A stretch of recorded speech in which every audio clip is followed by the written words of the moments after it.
Welcome to basketballnews.com's 2023 NBA trade deadline show. We will be here for the next 3 hours, breaking down every trade that happens, dissecting every rumor that pops up. Basically, if you want to stay up to date on everything happening, hang out with us for the next 3 hours. We'll make sure you don't miss a rumor. You won't miss a trade. We got the ticker going at the bottom. We're going to try to analyze everything that's happening. And fortunately, we've already had a number of trades today that were very interesting, and last night, obviously. So we have plenty to talk about. We're going to make our way around the league and talk about a bunch of these different moves, but we have to start with the big one, obviously. Kevin Durant. Spencer and I were on Twitter Spaces last night reacting to the trade, so we kind of gave our instant analysis, but this is my first time talking to Nekias, Brian, Ethan since that deal went down. So just starting off, what are your thoughts on KD to the Suns, the package that the Nets got? Nekias, just overall thoughts on that trade. Wow, I think we have to start there. I was not anticipating Kevin Durant getting dealt before the trade deadline. I thought that would have been something that would be revisited in the offseason. So the fact that they were able to put this together, one, as quickly as they were, and two, as quietly as they were able to do so, hence the trade breaking in the wee hours of the night / morning, which was a bit inconvenient for us media folks, but fine, whatever. It was just wild to me off rip. But then I considered the package, which is massive. Multiple unprotected picks. You got to swap in there Mikal Bridges, who's been averaging north of 20 points per game over the last month or so. Getting Cam Johnson. Like, that's a pretty good haul for Brooklyn, especially in light of how short of notice it was. Fresh off of trading Kyrie, I think it's good work for them. And for Phoenix, man, you add a scorer like Kevin Durant once he returns, and assuming he's able to stay healthy, which it may not be fair to assume at this stage of his career, but when he is healthy, he has proven that he's still an MVP caliber player. He gives them another shot creator. He gives them their best shot creator. Let's be frank about that. And when you're able to build your offense around the scoring gravity of Kevin Durant and Devin Booker, how many defenses have the personnel to credibly bother either of those guys, much less both of them when they're on the court together? That takes some of the creation burden off of Chris Paul. It opens up some opportunity for some of the bench guys. Like, I do think Torrey Craig has been solid all year long. What he's been able to do defensively, being a more willing shooter, being a better shooter, what he's done on the offensive glass, I think he's going to become a very important piece for them. It's just good work all the way around. Evan just joined in. Obviously, you've covered the Suns team. I'm curious, what are your thoughts on this trade and what Phoenix had to give up to get KD? Well, first off, hey guys, excited to be here. Had this fun day so far. But yeah, this trade, I woke up to it this morning and I was just stunned by it because we all thought it would happen in the summer. And I honestly thought that maybe they would reapproach it later next summer. But now with the Kyrie move, KD probably asking out at that point. We don't know for sure, but to get the Suns to do that and now to have Kevin Durant on board, I think it fully unlocks Devin Booker. I think that's who I'm most excited about because him as a number 2 option now full time is going to be really, really fun to watch off ball and on ball. Him and Kevin Durant taking possessions, DeAndre Ayton now being 3rd or 4th option some nights. I think it's a fantastic fit. I mean, KD's been wanting to go there for a while now, and I think it's the perfect match for both sides. So we had some other trades go down today. I'm sure we'll talk more about KD and that blockbuster last night throughout the show here. But we've had some other trades that went down in the last hour or two. Spencer, you want to run through some of those and we can kind of, talk about a few of them? Yeah, I mean, I was in the shower for half of these, so I'm not sure, what exactly happened. But I know that Thomas Bryant went from the Lakers to the Nuggets for Devon Reed and a few second-round picks. Jay Crowder, obviously the biggest one probably. Going to Milwaukee for a number of picks as well. I think 5 second rounders was the ridiculous. That's pretty ridiculous. The Thunder ended up sending Mike Muscala to the Celtics. So those are pretty much the 3 big deals. I know that Serge Ibaka ended up going to the Pacers somehow. I don't know if it was a 3-team deal or 2-way deal or whatever it was, but I also caught that. But I wish I was more prepared for that. But again, I was getting ready for this show and that happened. So just like last night when, you think you're okay to watch a sitcom for about a half hour and your phone starts bleeping off 5 minutes into it. You never know with the NBA trade deadline. Yeah, it's so funny too, because going into this deadline, everyone said it's going to be quiet. There's probably not going to be a star traded. There's not many sellers out there. So maybe you'll get a few role players. And then sure enough, Kevin Durant, Kyrie Irving, Russell Westbrook, you got all these deals, happening left and right. Jakob Poeltl gets traded last night. We could talk about that deal as well. We haven't touched on that. A reunion with the Raptors, which is interesting. And I think the Raptors are the team that everyone's kind of watching today. People are wondering, is OG available? Fred VanVleet, Pascal Siakam, I don't think they're going to move him, but you have plenty of rumors about that Toronto team, Gary Trent Jr. Would you guys agree that everyone around the league is kind of focused on Toronto and whether they're going to be a buyer like we saw last night with Pirtle, or are they going to sell some of these pieces off? And what do you guys make of that Toronto situation? It's a little confusing just because, clearly you have to extend Jakob Pirtle, which now means Precious Achiuwa is somebody you could use in a trade. Maybe he's attached to OG Anunoby if he's out. But there has to be some sort of consolidation with the Toronto Raptors because, in the direction they're going, which they still have to choose, but in the direction they're going, they feel like they have too many guys. And Scotty Barnes is clearly staying. Fred VanVleet, what's going to happen there? And he's gotten some interest reportedly from teams like the Clippers. So I think Toronto's a team that almost holds all the cards because they also have Pascal Siakam and just players that a lot of other teams like. And I think that that's sort of the holdup with the inactivity with some of the teams. We haven't heard a lot from some contenders. Boston just did the Mike Muscala move. I think that they could be working on something else. Miami did the Dwayne Dedmon move, which is not really much of anything, just a trade exception. They're probably going to do something. They have to. And then teams in the Western Conference, the Clippers I just mentioned. So the Raptors, I feel like teams are sort of waiting on them to see what they're going to do or what they decide to do and then go from there. And also one of the underrated trades that we probably haven't talked about, I like Josh Hart going to the Knicks. I found that very interesting for a protected first. And for Cam Reddish, who I guess hasn't been able to put it all together somewhere despite his talent. But Josh Hart is somebody who the Knicks should extend. And he's going to be a very good complementary piece around whatever they're building there. Now, they're talking about potentially getting Zach LaVine. There was a rumor about that, Alex, that we were talking about before we started. I'm not sure the Knicks should go down that road, but the Josh Hart move gets 2 thumbs up for me. So real quick, I do want to mention that because there was a report from Matt Moore of the Action Network that this was a few days ago that Zach LaVine wasn't off the table in trade talks, and teams are kind of surprised that LaVine could potentially be had. Today, he followed up and said that before Kevin Durant was traded, the Nets and Bulls talked about a LaVine deal, and it's unclear if the Nets still have interest in LaVine after the Durant trade, but those two teams talked. And then Joe Cowley of the Chicago Sun-Times reported that the Knicks have engaged the Bulls on a Zach LaVine deal. So LaVine wasn't a name we were hearing in trade rumors until very recently, like a few days ago. It wasn't, really rumored that he could be available. But what do you guys make of LaVine potentially being, or maybe not available, but teams calling and having some trade talks around him and, his future in Chicago? I think it's pretty interesting that, he could potentially be available for star assets, as Matt Moore reported. I think it makes sense that they would explore some things. I think Chicago's in this really weird middle ground. They have some decisions to make. Nikola Vucevic hitting free agency this offseason, or can hit free agency market this offseason. DeMar DeRozan will be in play for that next offseason. And so with them being where they are in the standings and just who they've committed to so far, and without a real star young prospect on the roster, though Patrick Williams has done some good things this year. I like Ayo Dosunmu. They have some guys that are intriguing, but not quite that blue chipper on the roster. It would make sense that they kind of look at themselves and say, okay, where are we going? What exactly is the ceiling? And where can we pivot? Because they just pivoted when they made the acquisitions of DeMar and Vucevic. So if they're going there again, I think it naturally points to Zach LaVine, who is talented, who has perked up from a shaky start to the beginning of the year, missed the first couple of games dealing with the knee after we all kind of thought that after the offseason procedure that he would be okay. And with him having that large of a contract and with the knee having even a semblance of a question mark surrounding it, it would make sense that he would be the guy that Chicago says, okay, if you make a good enough offer, we'll consider it. He's still very good, still a guy that can get to the rim, still a guy that can knock down shots from all over the floor, still a good pick and roll ball handler. But because you have that indecision, combine that with the contract, and then zoom out and look at where Chicago is within the hierarchy of the East, it makes sense that he would kind of be available. Anyone else have thoughts on LaVine and, what he could bring to a team, his availability, anything like that?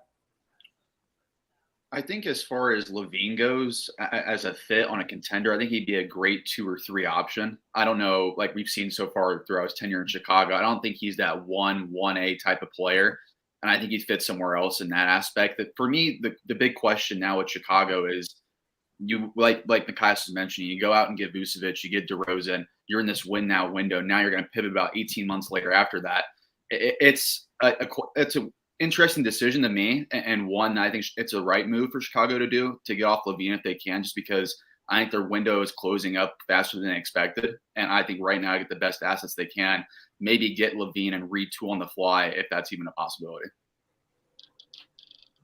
I'm curious. Again, we'll cover all the rumors that are coming out today. If there's any big rumors or any trades that happen, we'll react to them instantly. But I do want to cover some of the deals that happened in the last 24 hours. The 3-team deal between the Lakers, the Jazz, and the Wolves yesterday. D'Angelo Russell going back to LA. Russell Westbrook going to Utah, but getting bought out. Nekias wrote a great piece today about Russell Westbrook and possible destinations once he's bought out. And it kind of looks through the entire league and basically figures out which 3 or 4 teams make sense as a landing spot. So I definitely recommend that article if you missed it.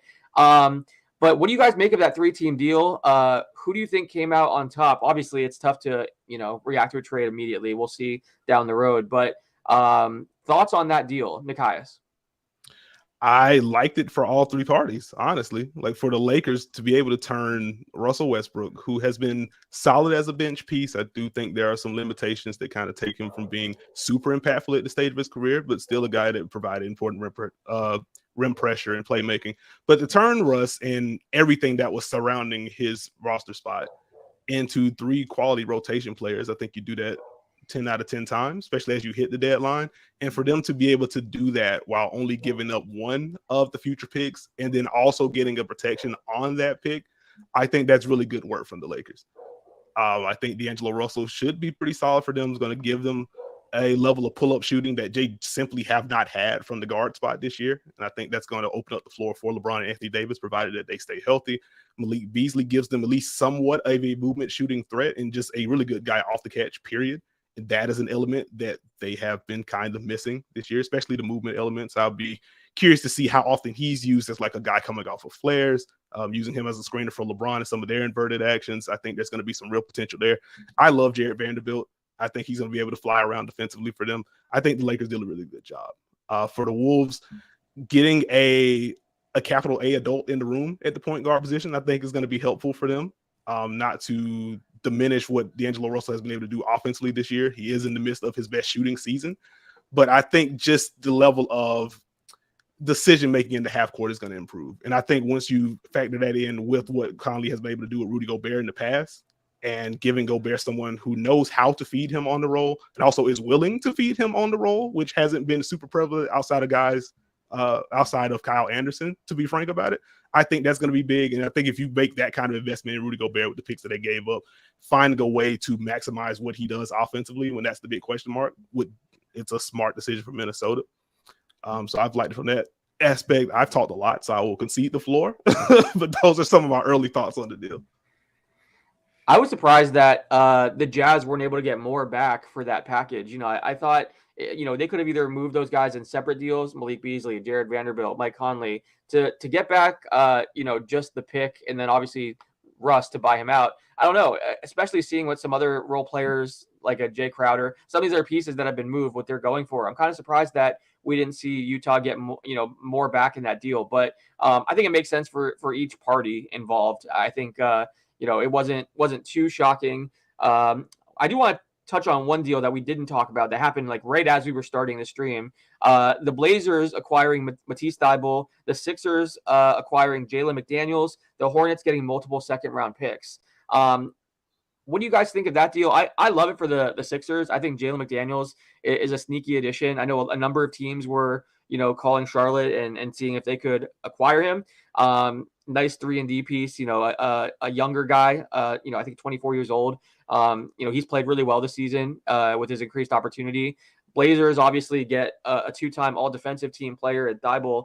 Thoughts on that trade?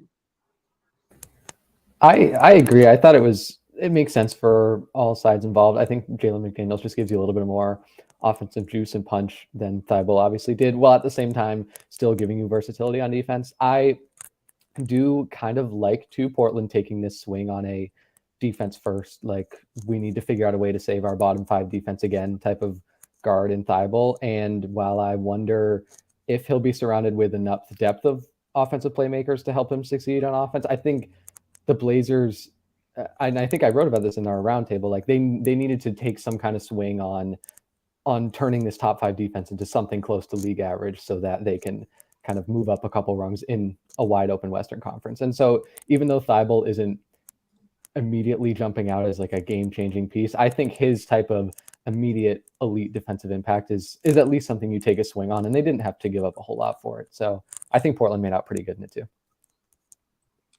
One thing that we talked about last night on our Twitter Spaces was basically how does this Kevin Durant trade impact the rest of the NBA? Do we see a team like Memphis or New Orleans or Denver, basically some of these are contenders, do they try to go add a defensive stopper? There was the report that New Orleans and Memphis are offering multiple first-round picks for Mikal Bridges, OG Anunoby, trying to go out and find that defender that could potentially help them, in a matchup against Kevin Durant, or just, to bolster their lineup. Do we think that teams, and I think part of it too is there were the reports that teams weren't willing to give up multiple first-round picks if they were involved in the Durant sweepstakes, just in case he became available either at the deadline or this offseason. They wanted to hold on to those and not, risk giving those away, and then Durant becomes available and they don't have a shot at him. So I think now that he's off the board, how do we think that impacts other teams around the NBA? Do we think that maybe teams in the West are more likely to try to make a move? Like a team like Denver, maybe they went into this week feeling like they had great odds at a championship and liking their lineup, but after seeing the Suns team come together, do they adjust their thinking? What do you guys make of that, and how do you think that Durant domino affects everyone? Yeah, the arms race is interesting. I'm not sure if you should operate your team based on what other teams do, but in this case, when it's Kevin Durant, like, you're going to want to improve your team in some aspect. It's already noted that, the Grizzlies had interest and the Pelicans had interest in OG Anunoby beforehand. Now you can add Mikal Bridges into that because apparently John Gabadoro out of Phoenix is reporting that, Mikal could go for as high as 3 first-round picks. That's somebody that, can really make a difference on your team, just like OG Anunoby can. So those are 2 top-tier wings that guys are looking at. Or you could, maybe aim a little bit lower and go for a guy like, Royce O'Neal or Dorian Finney-Smith, who just, got there. Ton of wings now over in Brooklyn, as we were talking about last night, Alex. But, I think some of these teams might not be able to make that big of a swing. I don't think anybody's going to be able to get that big of a swing as Phoenix did with KD, but they could get those, ancillary pieces, those complementary guys that can push your team to get to that next level, especially these championship quality teams, just like the Bucks did with Jay Crowder, so something similar to that ilk. It's interesting to even see, I think it was Jake Fisher who reported like the Warriors, their interest in Sadiq Bey as another kind of wing option. So like Spencer said, no one's going to be able to match acquiring Kevin Durant, but to then see the ripple effect of all of these West teams who theoretically have at least some sliver of a shot at going to the finals or making noise, at least. There are so many teams that, at least in their own minds, probably think they can really put something together. It just depends on what that looks like. Like the Grizzlies being 2-8 in their last 10 and still second in the West is telling that they have a really great team, but there is room to get better. And so it's interesting to see like what teams are willing to kind of put that stability of knowing where they stand on the line when there's so much opportunity out there, but also so many other teams are trying to do the same thing. Real quick, some people in the chat are talking about Russell Westbrook and possible buyout destinations. Apparently, The Athletic reported that Westbrook would have interest in joining the Clippers or the Heat. Those were 2 of the teams that you wrote about today, Nekias, in that breakdown of possible landing spots for Westbrook. By the way, again, it's a great piece. Not only did you mention where he could land, but you broke down his play this year, his film, his numbers, and basically what he can provide to a team at this stage of his career. I thought it was a really awesome breakdown because I've seen. I like the "Nah, we're good" section. Yeah, it's funny because like I'm talking about some friends of mine and they're like, "Oh, who would want Russell Westbrook?" I think the perception of him is that he's gonna end up in China or something when you just talk to NBA fans, but he can still provide something when he's not making $47 million a year. I think it's interesting to note that. So can you kind of break down your thoughts on Westbrook's game right now, and then why which destinations you looked at as being a good fit? I think the Lakers situation for Russell Westbrook was just a rough one for both parties. I think when you're trying to build a roster around LeBron James and zooming out a little bit, LeBron James and Anthony Davis, what you want are 3-and-D pieces, and especially the 3 piece, so you can have optimal floor spacing, just because that 2-man game between LeBron and Anthony Davis can be unstoppable. Russell Westbrook doesn't really fit into either one of those molds. He has value as a guy that can get to the rim with or without a screen and put pressure on defenses. He has top-tier passing ability, and so there are ways for him to unlock your offense in different ways, but not in the ways that really complement what your 2 best players do. So off rip, and I remember writing about the Russ acquisition when it first happened, I had a section about why it may work and how he fits, and why it may go sideways and why it didn't. And we've seen more of the latter than the former, which led to his trade to begin with. But I think even at this stage for Russ, it's the rim pressure is the most important piece of what he brings right now. Even at this stage of his career, even though he's not a true-born number 1 option at this point, he can still get the ball at the top of the key and put 2 feet in the paint. And that is incredibly valuable for offenses. And even within that Laker context, they didn't have optimal spacing, didn't always have optimal screening partners, didn't always have spot-up shooter or versatile shooting on the perimeter. He was still able to get there and make things happen. He was able to take a bunch of shots at the rim. He was able to generate shots for others at the rim, either with that being lay down passes to rolling bigs, for guys cutting from the perimeter. He's able to find guys like that. And so he can still provide positive value in that aspect. And I think I would say the value in adding Russ now, one, you're not trading for him. You're not having that amount of money on your books to kind of complicate the rest of your roster. Now that he could just be a pure additive for you, I think the value should rise for him. And if he's in a context with better spacing or more creative coaching offensively, I think you can see some of the skills that he does still show. I think you'll see those accentuated in a new spot. And so that's where I land on like the Clippers and the spacing that they have. And I land on Miami, even though it can be kind of wonky, you can see a similar dynamic to what he had with Anthony Davis with some of the pick and rolls they'll run lower on the floor and be in the corner. He can do that with Bam Adebayo, with Bam being a more reliable jump shooter at this stage of his career. So that could work.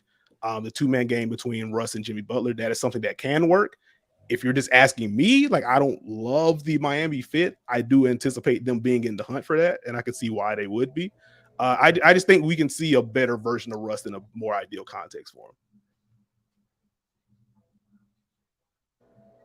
Apologies if you guys hear a lawnmower in the background here, but things happen when you're live. Weed whacking. Yeah, exactly. There were a few different role players that got traded today as well. We saw, Jay Crowder to the Bucks. We saw Thomas Bryant to the Nuggets, Mike Muscala to the Celtics. Of those deals, do any stand out to you guys? Any that you guys want to touch on and, break down? What are your thoughts on some of those moves? I thought the Thomas Bryant deal with the Nuggets was interesting, just because it helped the Lakers. Just getting back 3 second-round picks in the state of the Lakers and their draft assets is helpful for them. And then also just for the Nuggets to go in and grab a guy who appears at least to just lock right in as their backup center, when I know that's been a position that's kind of been in flux, even dating back to when they sent off Isaiah Hartenstein. Like having Bryant there, if they can simplify his role on defense, I don't really know what that looks like, but just the fact that he can score in the paint, rebound really hard, shoot a little bit, not anything crazy, but a little bit. I just think that's an interesting, solid win now move for a team that is at the top of the West right now, just to see what that ends up looking like. And the Lakers get back stuff that they need to in the draft picks. I think Jay Crowder is the big one. I mean, that it's going to take a little while for him to get his legs under him, for him to get his wind, in game speed. But this guy's, I mean, you saw it in the tweet. This guy's been in so many, a couple finals. He's one of those guys that'll get under the opponent's skin in the right way. I think he's one of those guys. If he's on your team, you love him. If he's not on your team, you hate him as a fan. But he's gonna knock down some critical shots. He's gonna get physical on the defensive end, and it's ironic that he's going to Milwaukee because that's a part of a team that he was facing in the finals a few years ago. So he's gonna come in there, bring a physical mindset, and he's gonna have something to prove because he hasn't played the entire season with the situation that went down in Phoenix. So he's gonna be motivated. He's gonna want to show what he's capable of, and hopefully he's gonna want to get paid. What's interesting, too, from Milwaukee's side of things is then giving up all that draft equity, 5 second-round picks.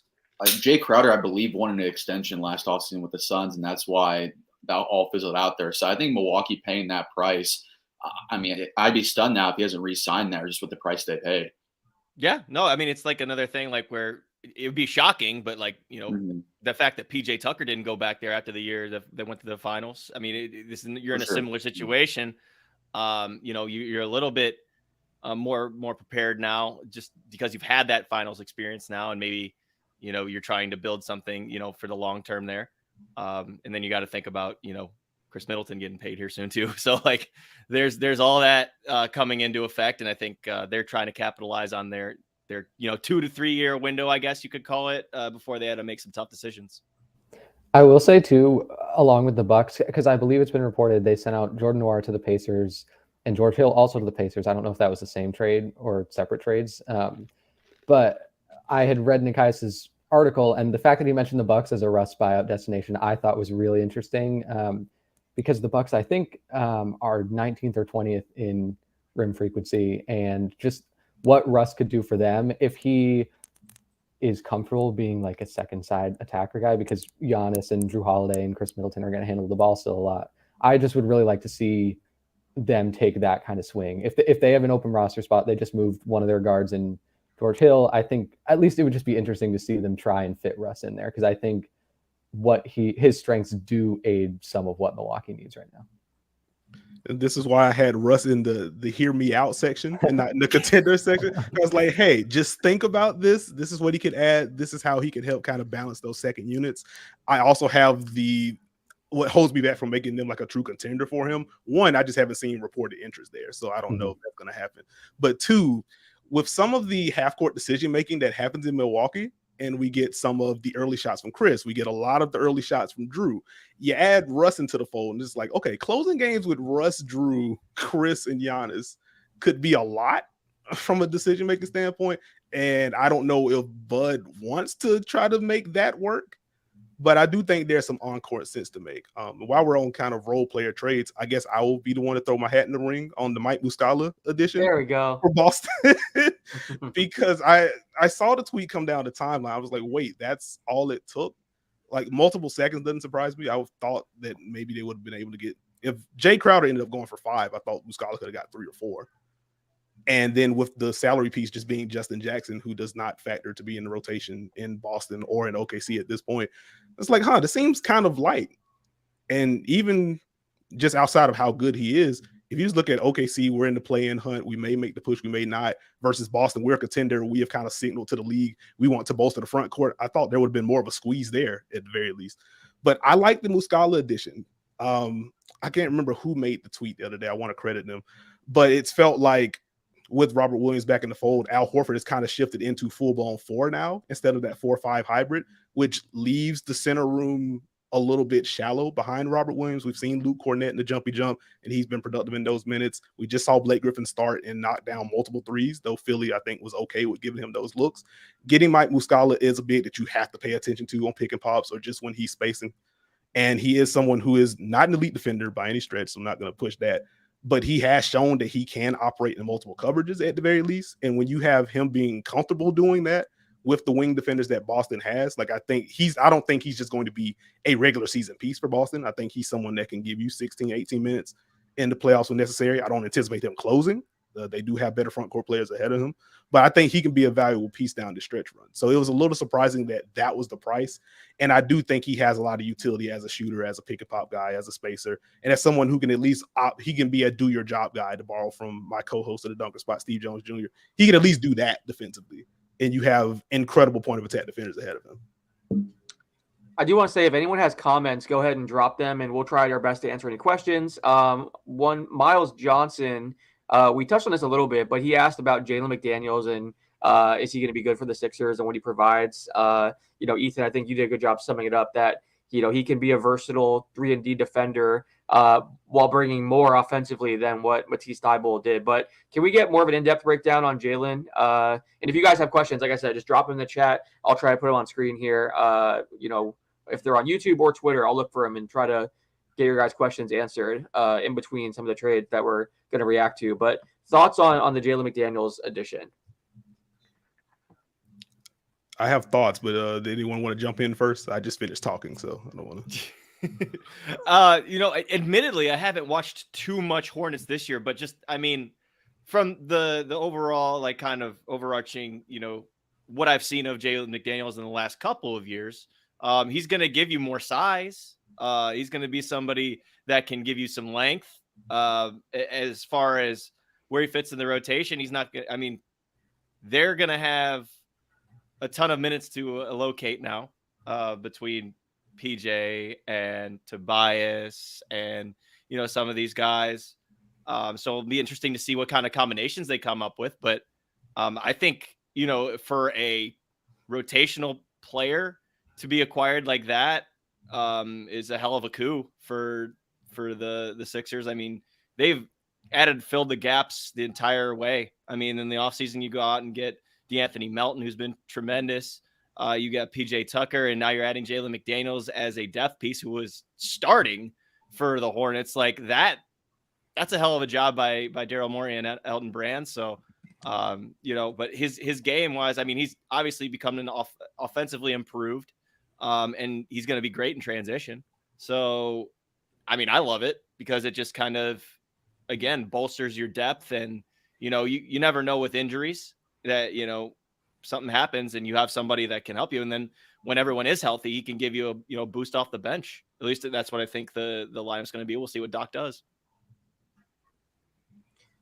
Nekias, before you go, I'll say I interviewed Jalen about a month and a half ago and did a feature on him. One of the things that stood out to me was not only is he someone that can be a good defender and he had his best offensive season, took a step forward, but his teammates really love him. I know Terry Rozier said he was like the funniest player in the locker room.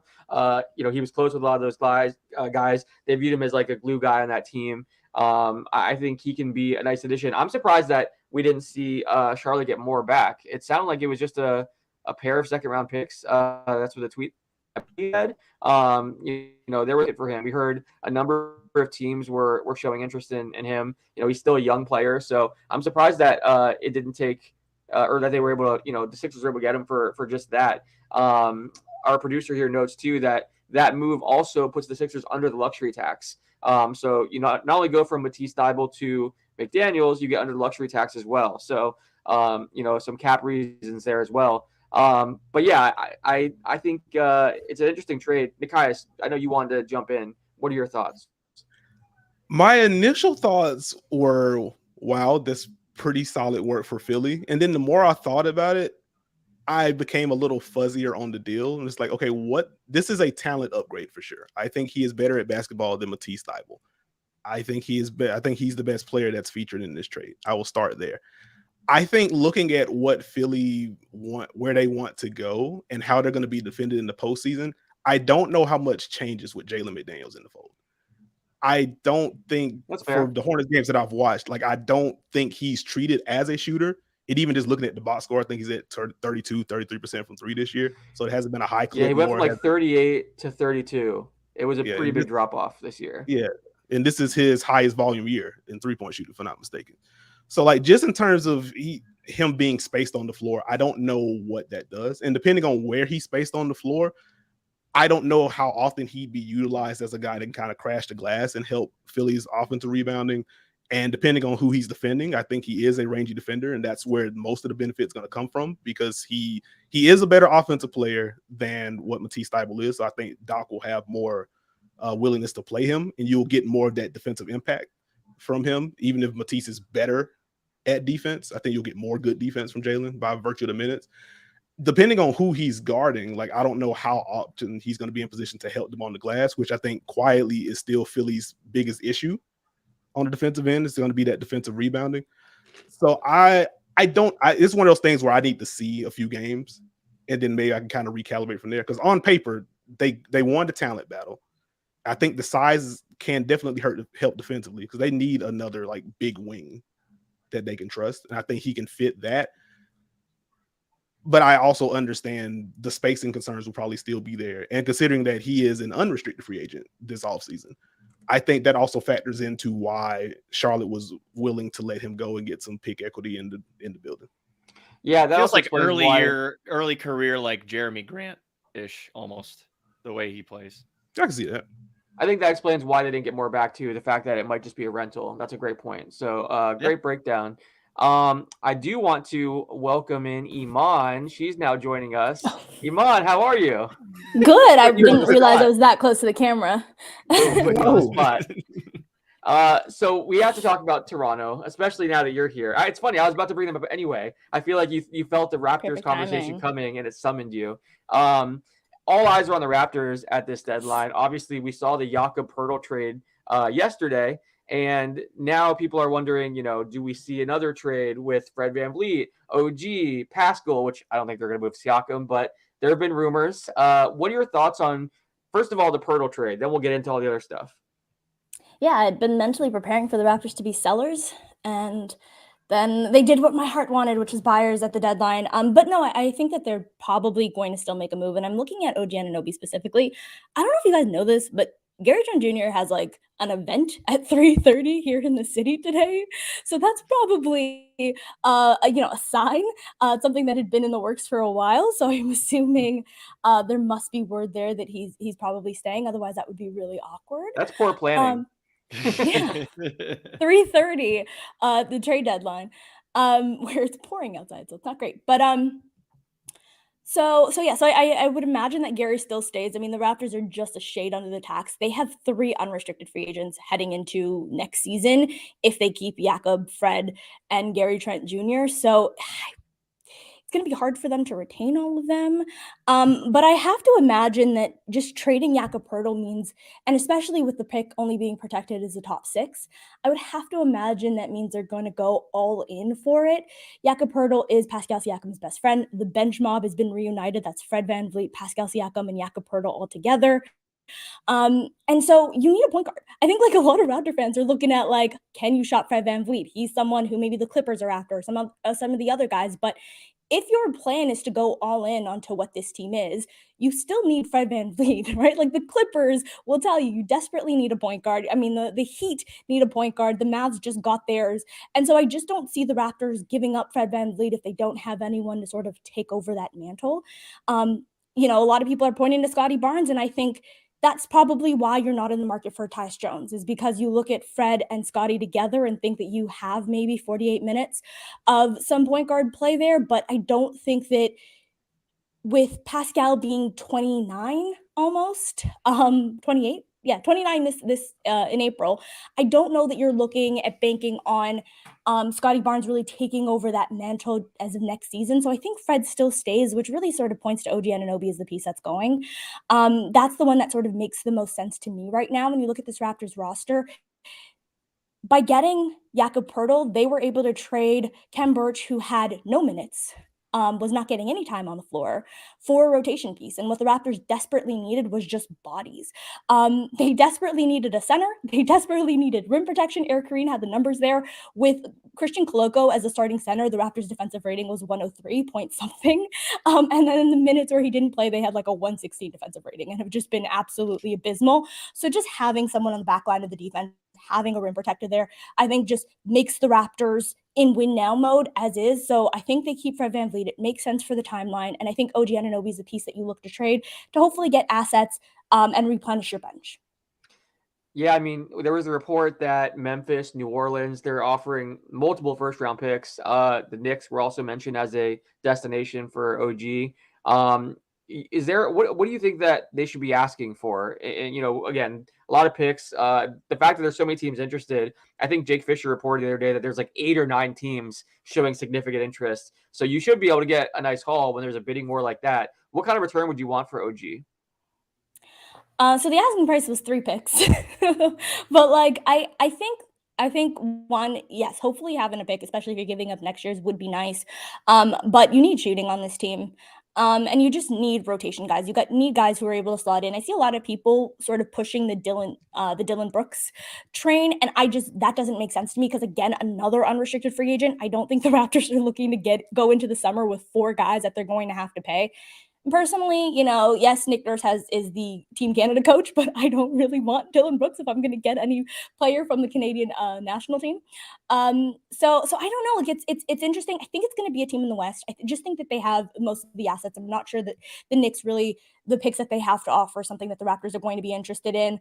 Can you throw something together with like Santi Aldama? Maybe you can even still get a Tyus Jones. I know I said that the Raptors are probably looking to not have a backup if they're sort of running Scotty in those lineups, but just a team that has the assets, young guys and picks is really what you're hoping to get for OG Anunoby, because you're going to have to pay really big bucks to your 3 free agents.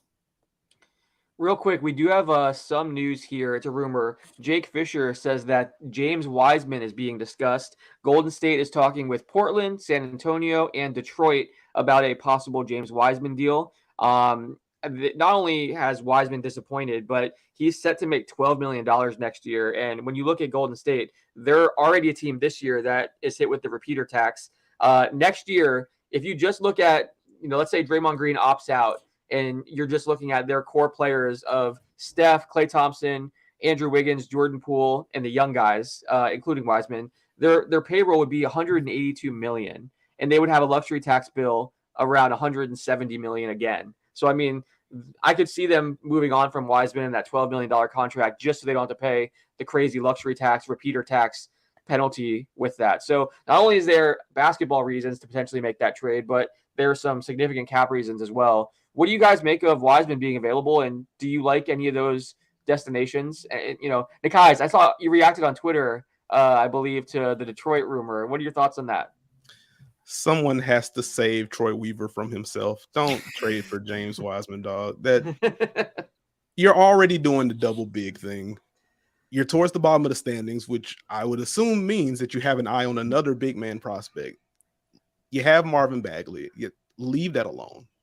Leave that alone. I will say on the Portland front, it'll at least be a little bit funny to add Cam Reddish and James Wiseman in back-to-back days.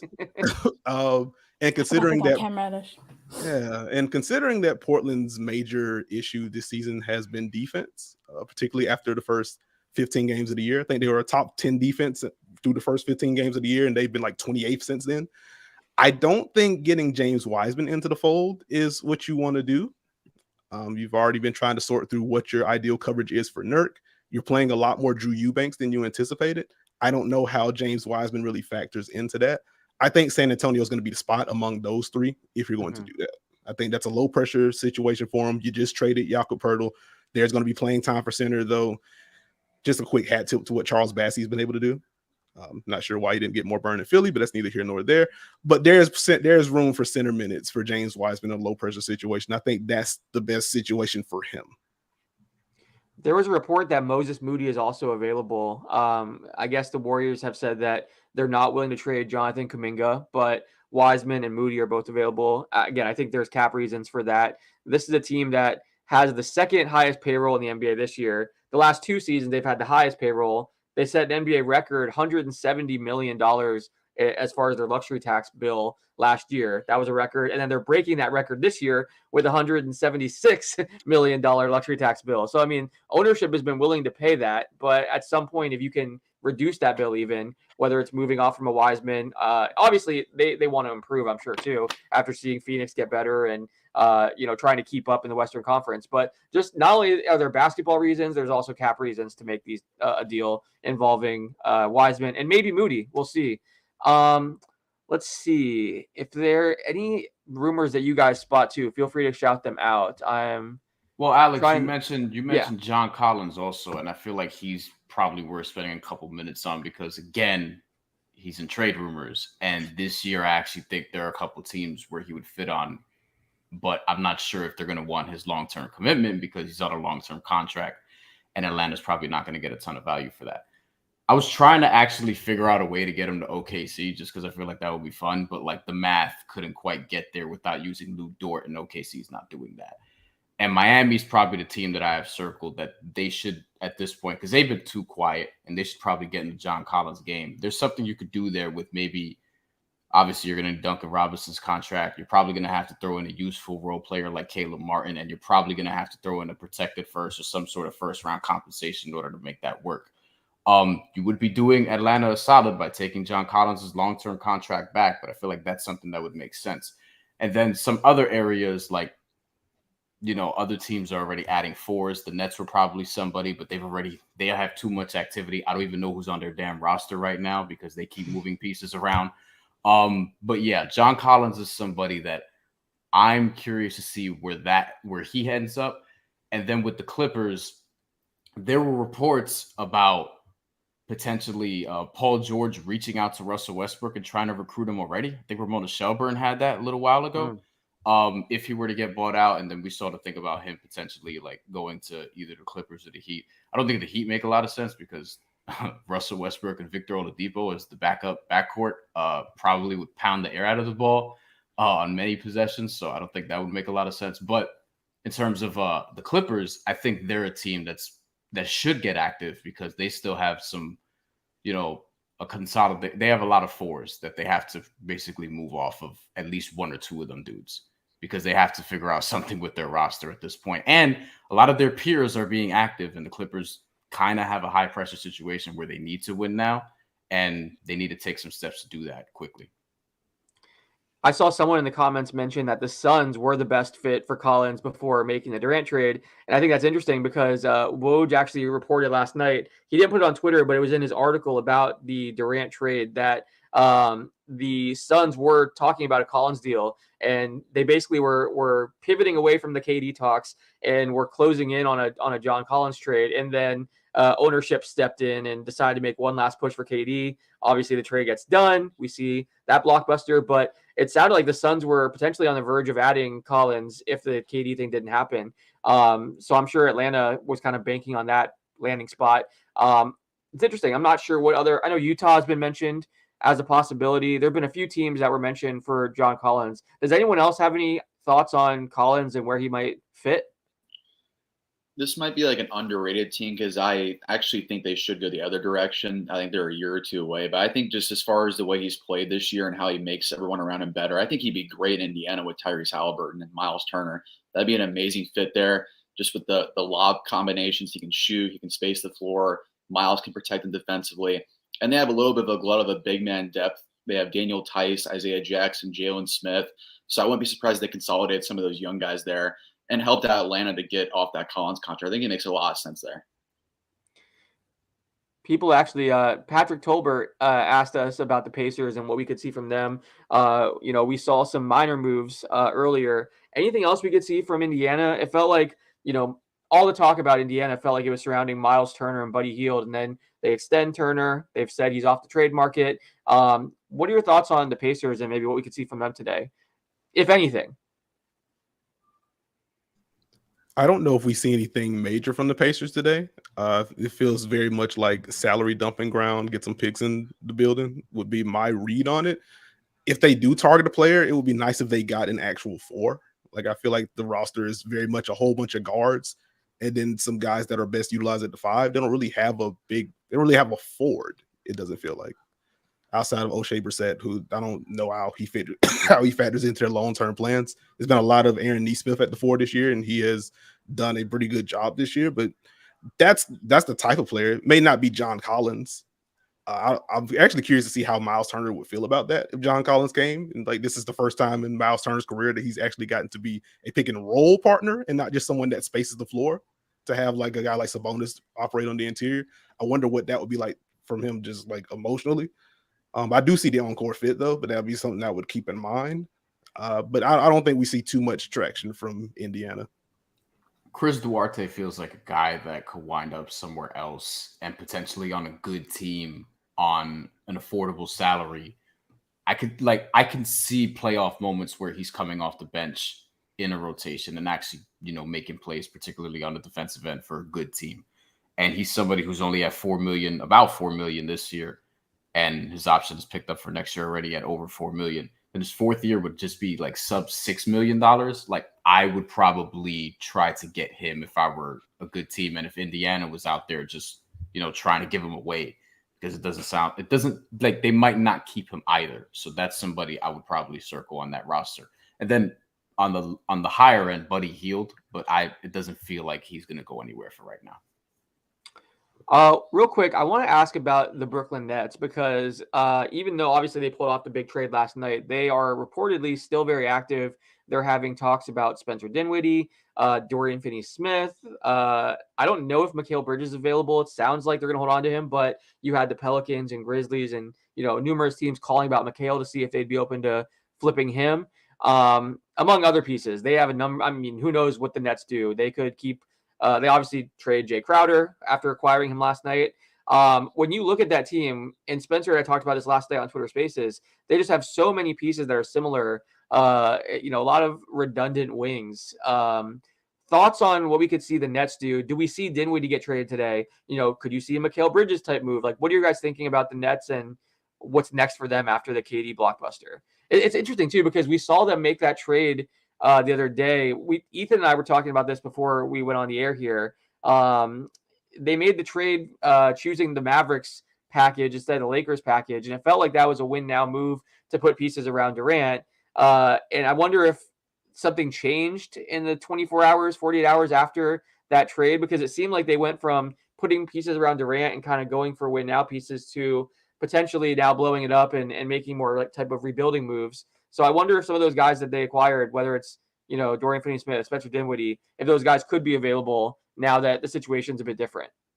Yeah, it's, I mean, I don't know if feel bad is the right word, but I somewhat feel for the Nets front office having to like now in approximately 15 hours try and figure out what their direction is, especially after like trading Kevin Durant. And there are so many quality basketball players still on this team. Like even Spencer Dinwiddie, Dorian Finney-Smith, Mikal Bridges, Cam Johnson, even the players that you had, they were the complementary players for a team that was near the top of the Eastern Conference with Nick Claxton, Ben Simmons, Royce O'Neal, like all these other players. Real quick, we have a trade: Bones Highland to the Clippers.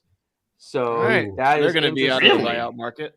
Yeah, so Bones to the Clippers. So we'll get back to the Nets in a second. I know the Clippers, all the rumors were they were looking for point guards. We heard everyone from Fred VanVleet to Kyle Lowry to Mike Conley, D'Angelo Russell, all these names. They get another interruption. Another interruption. Sorry. Thunder sending Darius Bazley to the Suns for Dario Saric in a pick as well. Interesting. Okay, so here we go. Trades are starting to happen. We had about an hour of silence. And now here we go, picking up. They let us recap the day. That was nice of them. Yeah, right. That was very nice of them. We appreciate that. Let's start with Bones Highland. Nekias, you wrote a great piece looking at Bones, what he brings to a team and looking at possible destinations. The Clippers find their point guard. There was a report too. I don't want to get too far ahead, but there was a report that if the Clippers were able to find a point guard, they might try to move Reggie Jackson. And Tim McMahon from ESPN said that the Mavericks and Clippers had discussed the Reggie Jackson for Christian Wood trade, which is interesting. So maybe that's the next domino that falls here from the Clippers. But thoughts on Bones to the Clippers, Nekias? No players going back, by the way. Sorry. No players, just a couple of picks, couple of second-round picks in 2024 and 25. According to for Bones? Wow. For Bones. Yes. Yeah. I guess if that's the price, I get the Clippers getting another young guard into the room. Low risk. I don't think this solves their point guard issue at all. I think part of why Bones fell out of favor in Denver, one is the defense, which remains very bad. Young guard thing, so I don't know how much word you want to put into that long term, but very bad on defense right now. And that's not a thing that Coach Michael Malone likes.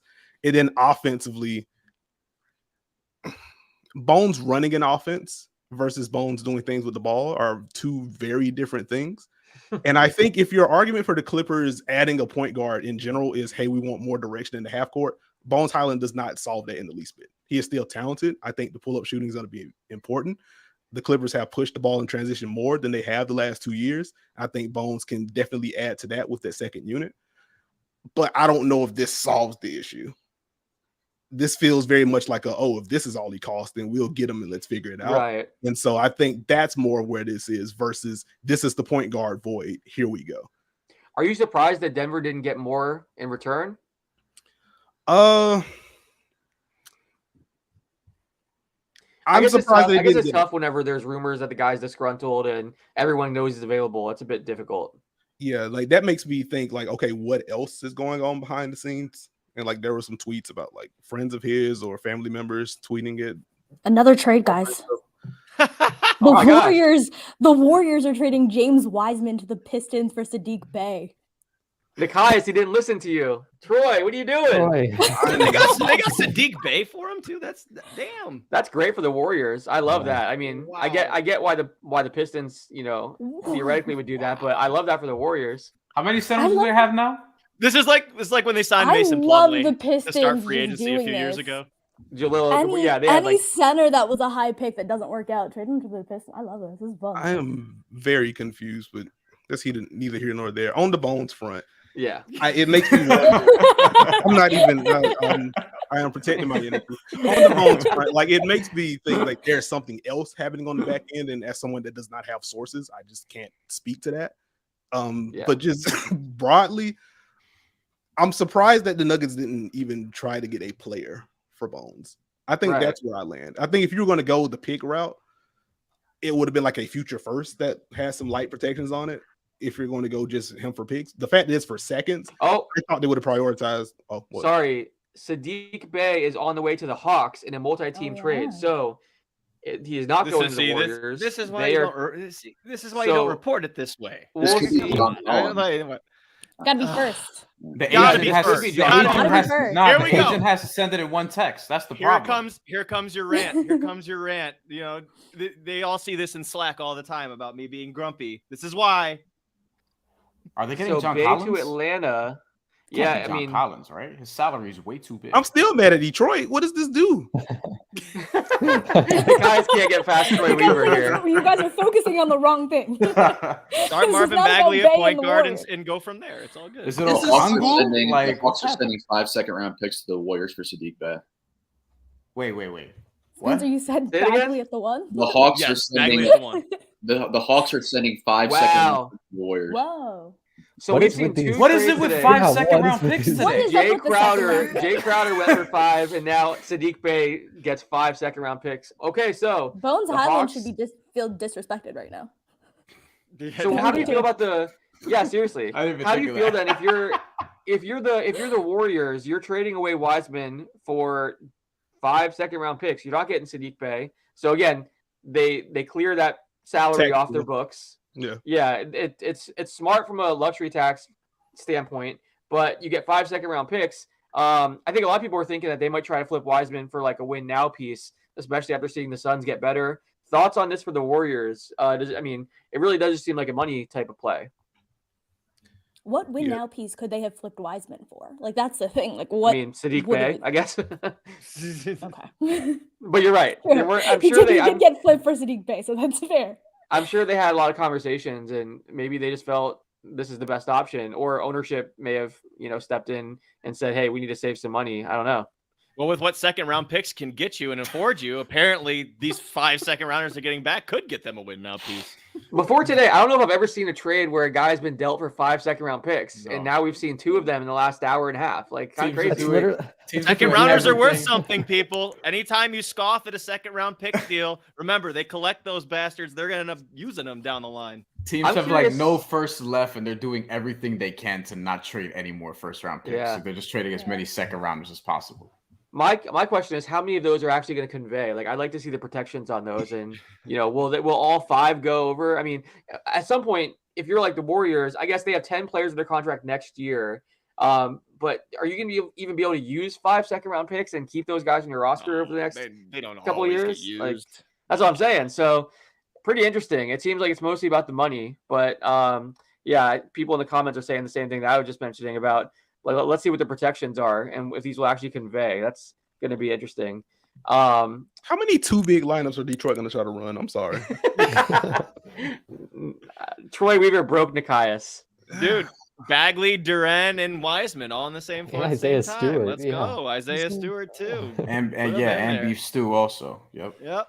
Oh, real quick. So for Hawks fans that are watching this and want to know what they're getting in Sadiq Bey and how he fits with their team, Nekias, what are your thoughts on Bey? And we can after you're done, everyone else can jump in too and discuss this. But thoughts on Bey to the Hawks? We haven't touched on that angle yet. This is a curious move on first thought. Like, I like Sadiq Bey, the talent. I think there's been improvement with him inside the arc, more aggression, getting downhill more, getting more comfortable on the post. parlaying that into more free throw attempts, I think that's positive. He gives the Hawks another high volume 3-point shooter. The percentages have dropped this year. I'll have to pull up his basketball reference page to get that exact number for you. That's his poor analysis for me live, but forgive me. But he is someone that's proven that he can shoot, and I think the Hawks have been missing volume 3-point shooters. Like, it's really just Bogdan and AJ Griffin from that front, and even some of the moderate volume shooters that they have, like namely John Collins. They're in the midst of down years, and so getting someone that can help balance the shot profile a little bit makes sense. The fact that it is a flyer on a young piece also helps, considering that they just gave up a lot of their draft equity in the deal to bring in DeJounte Murray. So anywhere they could make some flies for young pieces, I think it would behoove them to do so. So I get it. A little iffy on the defense with Saddiq Bey. It's been very inconsistent throughout his NBA career. He does have size to defend both forward spots. But I think the real appeal here is young guys still on a rookie contract that can get threes up in abundance. And I think that's that's a player archetype that the Hawks are kind of lacking in. 6'7", 220 guy. He's definitely going to be streaky from deep. That's the way that his game's been. But like Nekias was saying, he's definitely been able to kind of put it on the floor a little bit more, just from the games that I've watched, because I cover the Cavs up here in Cleveland, so I've seen him play the Pistons a couple of times. I like Saddiq Bey a lot, and he's a little bit further along than some of the guys that were in Detroit, so it makes sense, given the timeline that the Pistons are on and the guys that are trying to develop, like Killian Hayes, and you have, Cade Cunningham, obviously they're still on the sidelines, and Jaden Ivey comes in. That was probably the writing on the wall, if you would assume. But Saddiq, I'm interested to see how the Hawks work this rotation out with DeAndre Hunter and AJ Griffin, and whether they're gonna, we have another trade. The Hawks are trading Justin Holiday and Frank Kaminsky to Houston for Garrison Matthews and Bruno Fernando. Yeah, they really want movement shooters. I like Bruno Fernando in college. That was a long time ago, though. Hey, Garrison Matthews could fill it up too. We've seen those random games in Houston. John Collins is still in Atlanta right now. I think Houston hasn't been traded yet. Houston got a vet. They got Justin Holiday. That's they must think they have. And Frank's been around the block too. All right, they got some adults in the room. Yeah, it's good. Some veterans, and then I think probably moving off from Holiday after getting Bey, they probably feel like they don't really need him as much as he's Holiday now. I was gonna say, I wonder. I mean, I know they want an adult in the room, but I wonder if Holiday becomes a buyout candidate. Didn't Atlanta draft Bruno Fernando? He's going back there. I think so. I believe so. Yeah. All right. It's a reunion. It's a reunion themed type of deadline, guys. If you really look at all the people going back to their old teams. And, you got even the special parts of Jalen Brunson reuniting with Josh Hart. It's the Villanova connection.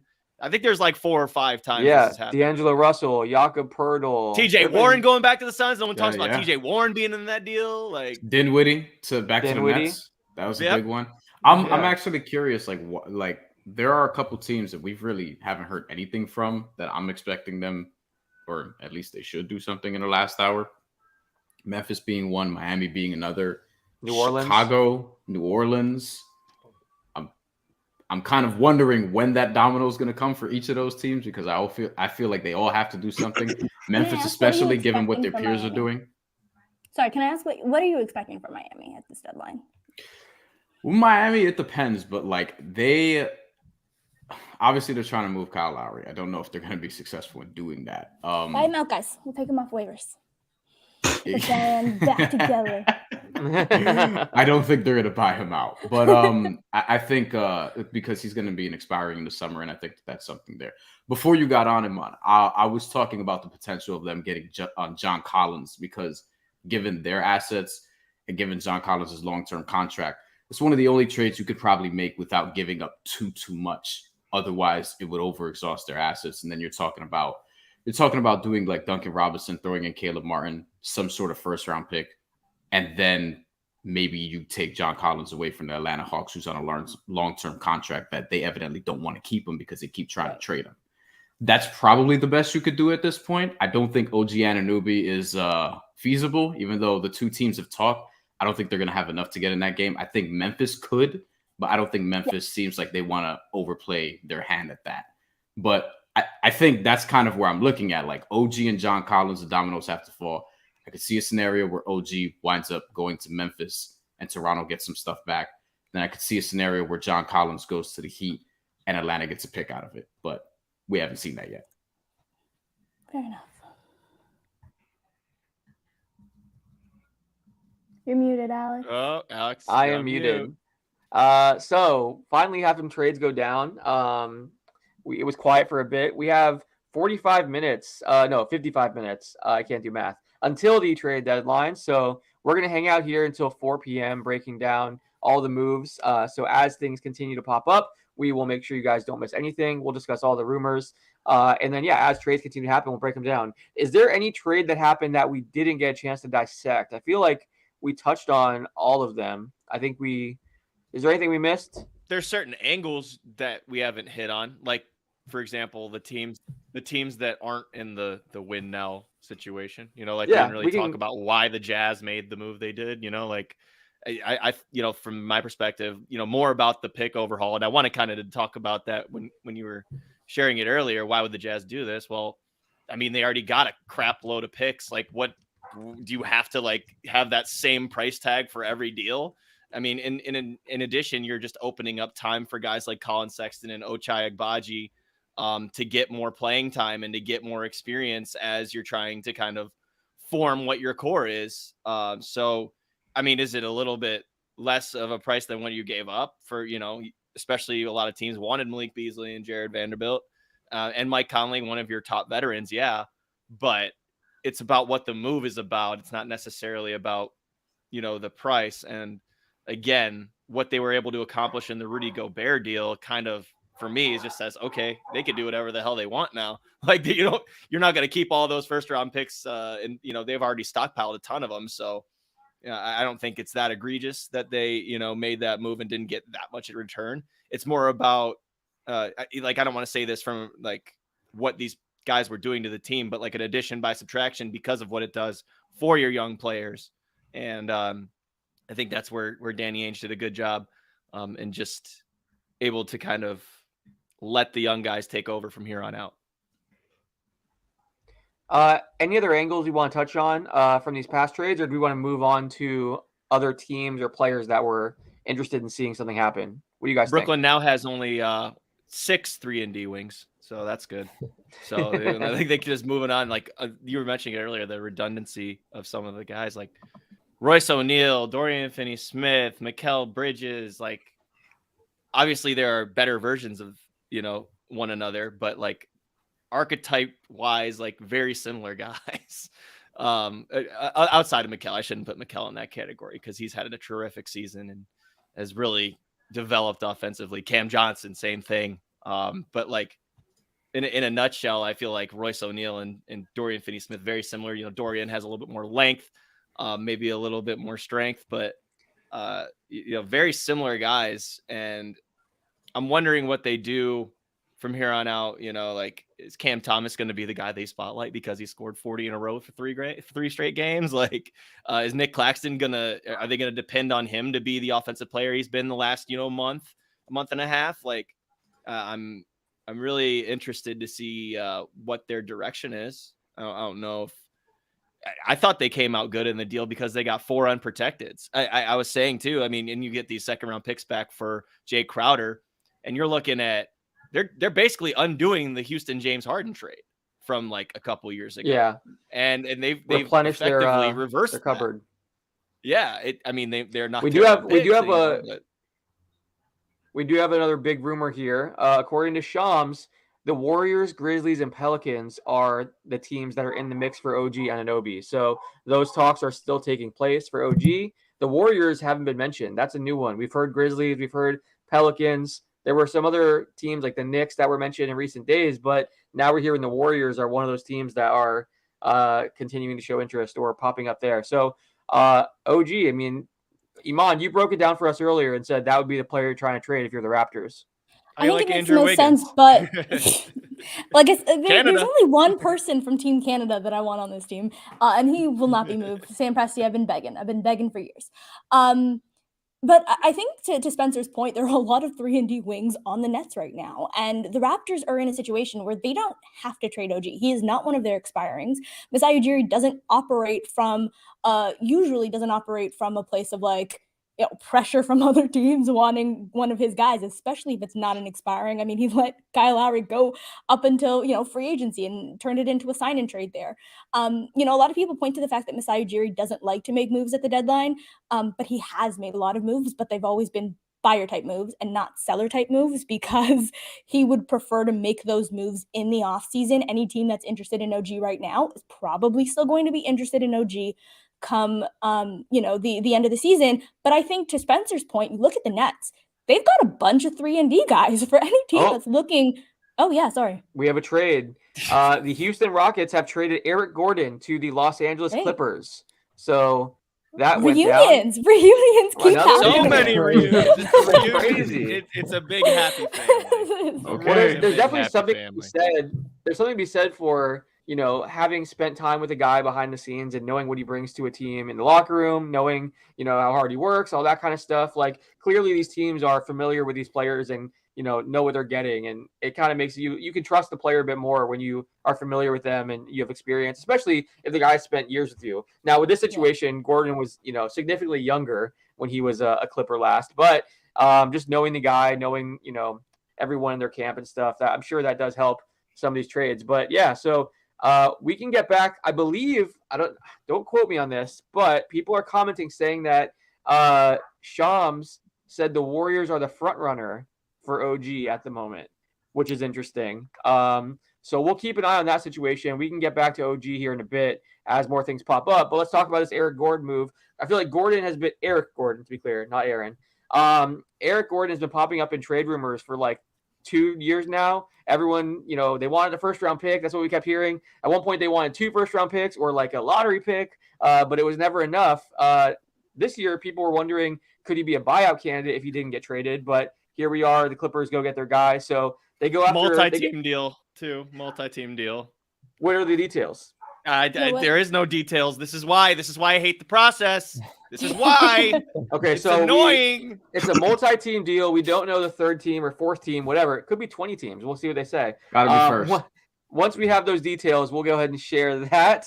But yeah, so the Clippers go out and get the young guy in Bones Highland and the veteran option in Eric Gordon. Thoughts on that, Nekias?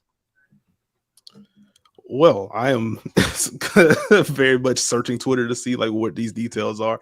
I do like adding Eric Gordon to this group. I need to see who's going to be part of this deal, though, if I really come in. Just with what Eric Gordon provides. Luke Kennard to the Memphis Grizzlies. I don't know if that's a separate deal or if that's part of this deal, but they are sending Luke. This is why. We'll see if Shalom just tweeted that Luke Kennard is going to the Grizzlies. I don't know if that's related or not, but we'll see. Sorry to cut you off. Well, I am intrigued by that as well. But Eric Gordon hasn't gotten to the rim as often as he has in years past, but is still a guy that can put his head down and get 2 feet in the paint. And I think that's something that the Clippers have been missing. Go ahead. The Rockets are acquiring John Wall in a 3-team deal with the Grizzlies and Clippers. So here it is. So it's a 3-team deal. John Wall back in Houston. By the way, can we talk about the fact that John Wall just like a week or two ago completely destroyed the Rockets and talked about how they're a trash organization, how much he hates them, and now he's traded back to them and has to. I mean, he's probably going to be bought out. Yeah. We know that he's going to be bought out, but it's just funny to see the Houston Rockets acquire John Wall like a week or two after he had this scathing review of their whole organization and said it was trash and everyone needs to get out of there. Pretty funny, but yeah. So Wall to the Rockets, Luke Kennard to the Grizzlies, Eric Gordon to the Clippers. I think that's the details. There might be a pick or something in there as well, but that's what we have so far. God, it's just like this is why I feel like we gotta wait for all the details to come out too. When you like make these articles, like you change everything around and all that stuff. Like it's just too much. It's too much, man. Like I get it. You got to get your info out, but like the details, like we thought Sadiq Bey was gonna be in Golden State, and then 2 minutes later he was in Atlanta. Like we can wait. I'm with you, Spencer. You have an ally here. Thank you. We really are. I'm sure everyone knows about Trill Brodude at this point. Like, we really are just searching for every morsel of trade slop. Like, it's It's sad. It's nasty work. It's sad. It's a sad addiction. It is, but it's a lot of fun too. We gotta give him that. So again, It's John extra Wall. content too. It is. Right, It we is. talked about Sadiq Bey on the Warriors, and then that's all gone. But we had 2 minutes of content. Exactly. 2 minutes of content. So okay, so we know John Wall is likely getting bought out, so he's probably going to join the buyout market with Russell Westbrook. We'll see what comes of that. Again, we mentioned the Clippers. Not only do they get Bones Highland, they get Eric Gordon. So that's them trying to bolster their roster. You know, again, we talked about it. Will other contenders try to go make a move after seeing Phoenix at Kevin Durant? Clippers. There's an adult. There you go, Houston. Okay, Danny Green going to the Rockets. Oh, I like that. Oh, I like that for just as, from a mentor leadership standpoint. I like that.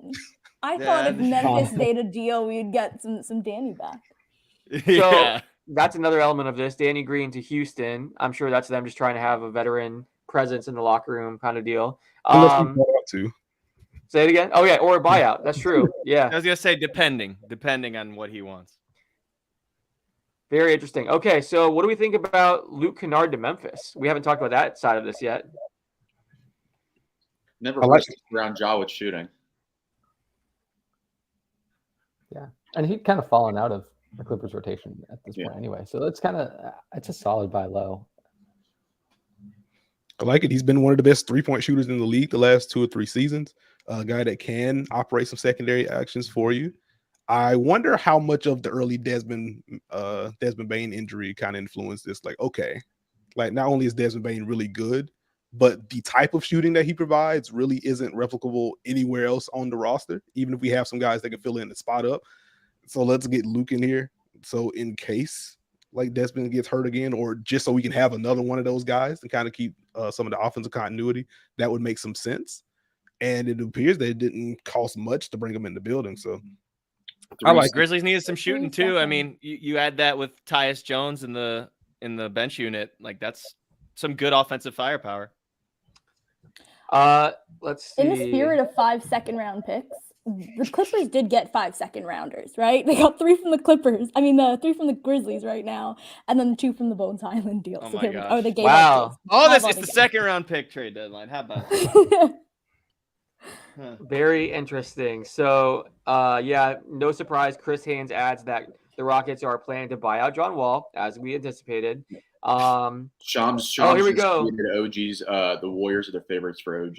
So he did say that earlier. That is confirmed now. So the Warriors Can are we the start the favorites word for... with favorites? When I hear OG first, my heart drops. So wait, he said that on the video, right? Correct. Yes, we got the video. Yeah. All right, so let's talk about it. OG to the Warriors. It hasn't happened yet, but they're the favorites. How do we feel about that fit? Go ahead. I think, to be honest, the package, I would imagine that goes back, because I think salary-wise with Wiseman, they can make it work. But there's a funny trade that just happened. Patrick Beverley to the Magic. Really? Yes. That was actually I saw. I gotta give credit to the 6 Man podcast. They're a Magic podcast. They predicted that. They said that they think he would be a good fit in Orlando. So come provide some defensive tenacity. Mo Bamba, dog. Wow. It is. Mo Bamba. Wow. So one of the guys I was good job, Rob. I was predicting that Bamba would get traded just because he had been a disappointment in Orlando. He had kind of fallen out of with them at full strength. He wasn't playing very much. That doesn't surprise me. That's interesting. I like it for the Lakers though. I mean, he has tons of potential. He's still super young, great shot blocker. We'll see what he becomes there, and take a flyer on him, see what he can become. It's kind of a low risk, high reward move. I don't hate it. Mm-hmm. So wait, real quick, going back to. We can talk about that if you guys want. Lakers move or the OG stuff. What do you guys make of the Warriors being the favorites for OG? I was going to say just the package that I think, because the Wiseman deal, they saved some money there. But you'd have to think to get OG, you'd have to give Kuminga and Moody and probably picks to do that. And that's what I think would have to be the package, right? Is their lineup, is it a fully healthy lineup? Are OG or Wiggins coming off the bench? Assuming Clay would still start, or is maybe that's I mean, an assumption. They've been starting smaller with Draymond, so I would imagine this is going to be Draymond at 5 with OG, Wiggins, Stephen Clay, and then Jordan Poole comes back off the bench. That's Wiggins and OG together. Is OG on his rookie deal still, or did he get paid? He's making 17. 17. Okay. Thanks. Appreciate it. Because I'm just also trying to think of packages in my head.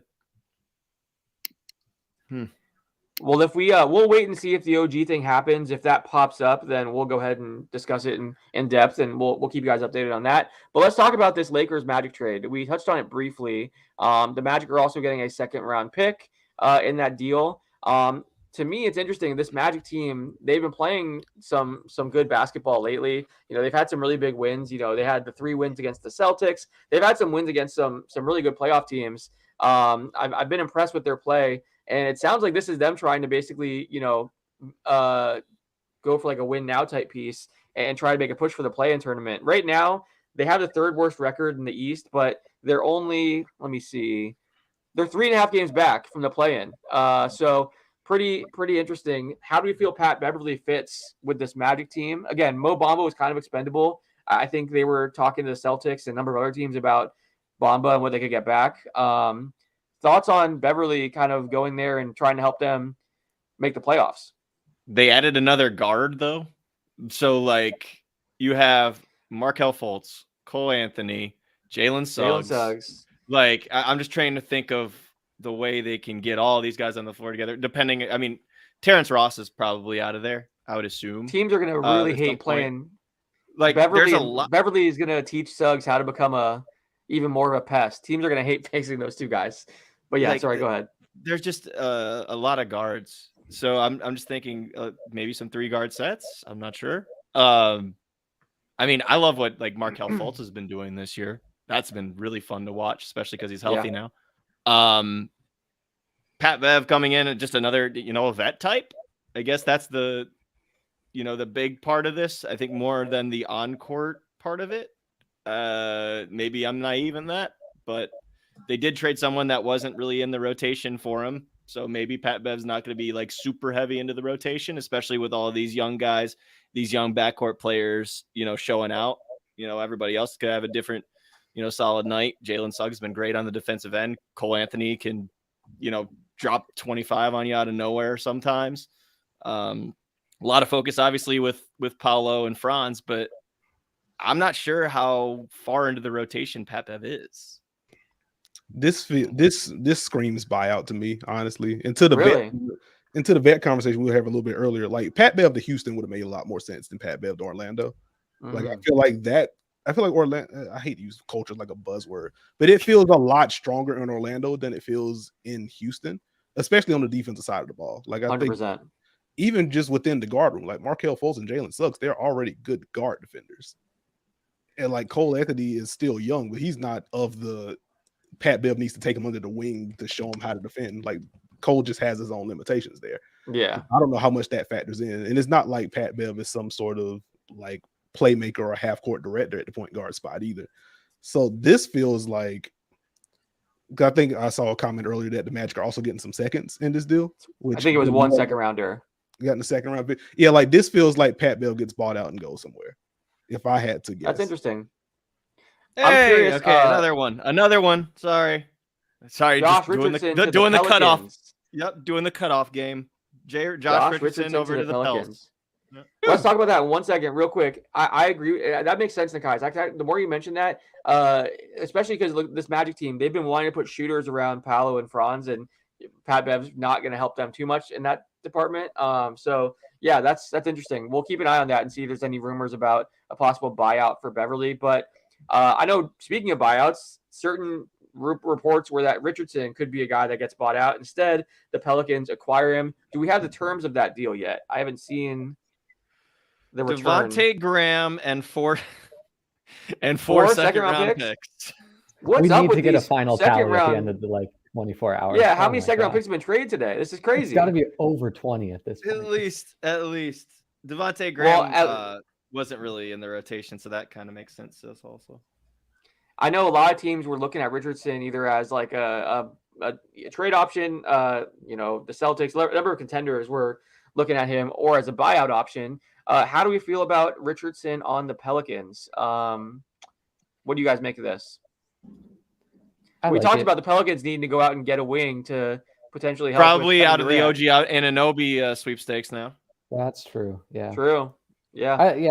At least like a lot of the Pelicans people I follow have really been clamoring for like wing 3-point shooting and just like bolstering the rotation that way. And you're not going to do a whole lot better at a low price point than Josh Richardson right now. So I think it just is a pretty easy on paper fit, and you can slot him right in. You don't need to rework a whole lot of your approach or anything. So I think it's a pretty easy fit. Individually, is he still as good as defensively as he's been in the past? Obviously, I have not been watching too much San Antonio, but just thinking about like what he's been able to do on the defensive end in the past, maybe coupled with what Larry can do and Jose Alvarado and the bench, like sounds like something nice. Yeah, I don't want to speak too far past my knowledge either, but I think it'll at least help that he is on not the Spurs defense too. I think that will just help him, and he'll like have a more defined responsibility. I guess to bounce off the Richardson point, like he's felt in my viewings as the Spurs sicko, I guess I'll take the mantle. He's felt more above average on the wing, on ball and off ball than like the stopper that he was early in his career. Like I think 17-18 season, like he had a real case for an all defensive team. Yeah. He's not that in San Antonio. I don't know how much of that is just slippage with some of the injuries that he's dealt with throughout his career, or I'm playing in San Antonio and this is the worst defense in the league. Why am I responsible for holding this together? So we'll see if there's any kind of post-trade bump there. But ultimately, I do think he's a better and a bigger defender than Devontae Graham is. So that's an upgrade right there. 3-point shooting should be fine. Not a versatile shooter, but a guy that can knock down some spot ups for you. I wonder, not that he's going to be traded, so I don't think it's that. But I think as we project the Pelicans going forward, if they are able to flat out make the playoffs, if they're able to get healthy, like I wonder what this says about how New Orleans feels about Herb and how he's been defended this year offensively, because the 3-point shooting hasn't bounced, and we've seen a lot of the center gets his assignment so they can kind of so they can kind of roam around the rim. And with the emergence of Trey Murphy and Najee Marshall and what they've been able to do with the ball in their hands and just the shooting from those two in general, like I wonder if Josh Richardson also serves as another safeguard. Like, okay, if we need another defensive wing on the floor and teams aren't guarding Herb, we can throw Josh Richardson in there. By the way, real quick, we have another trade, or actually it's more details. The Pistons are sending Kevin Knox to the Warriors as part of that James Wiseman multi-team deal. So just wanted to add that in there since we didn't. He could also be moved to another team is in that detail. So you're right. Yeah, Woj did say that he could be moved too. So we'll keep an eye on that. But just wanted to add that little detail. Any more thoughts on the Pelicans and this move? I just want to get healthy, man. Yeah. Dyson Daniels rules. I don't know about that. That he does. Nekias, But you have a type. You definitely like these. You like the Pelicans prospects every year. I've noticed that. You definitely like their talent evaluators over there. They're doing a good job. Doing a good job. Like Steve makes fun of me all the time. Like, give me someone 6'6" to 6'8" that can handle the ball and play, make and defend. Like I'm in. Dyson fit, so I'm in. By the way, Steve is Nekias' co-host in the Dunker Spot. While we have all these people in here, I should definitely just shout that out. If you guys aren't listening to Dunker Spot, you're doing basketball fandom wrong. So definitely check out the Dunker Spot, subscribe, check it out. It's super in depth. I mean, if you guys like what Nekias is bringing today, you're gonna definitely love what he brings on the Dunker Spot. Steve is fantastic too, former assistant coach in the NBA. So two of the smartest guys in this industry, and they work their asses off to drop a ton of episodes and break down the entire league. So definitely check that out. How to get that plug in there. And we will see. We got 30 minutes left until the deadline, so we'll see what other moves pop up. If you guys, Thomas Bryant requested a trade from the Lakers after his minutes diminished once Anthony Davis returned from injury. So that may explain some of their thinking there. That's according to Chris Haynes from Bleacher Report. It was after LeBron passing the ball there. I saw that. The entire arena, the whole arena knew that was LeBron's moment, and Thomas was looking for his shot. I love that. Great seal. Yeah. Hey, John's right. Also, watch the Dunker Spot on Watch Playback. They do a great job breaking down games. So I know, Nekias, you don't want all these compliments coming your way, but I have to say them. You're doing a great job. He loves them. Yeah. Flood me with praise, yeah. Those watch parties are amazing. So, John, you're right. Good call.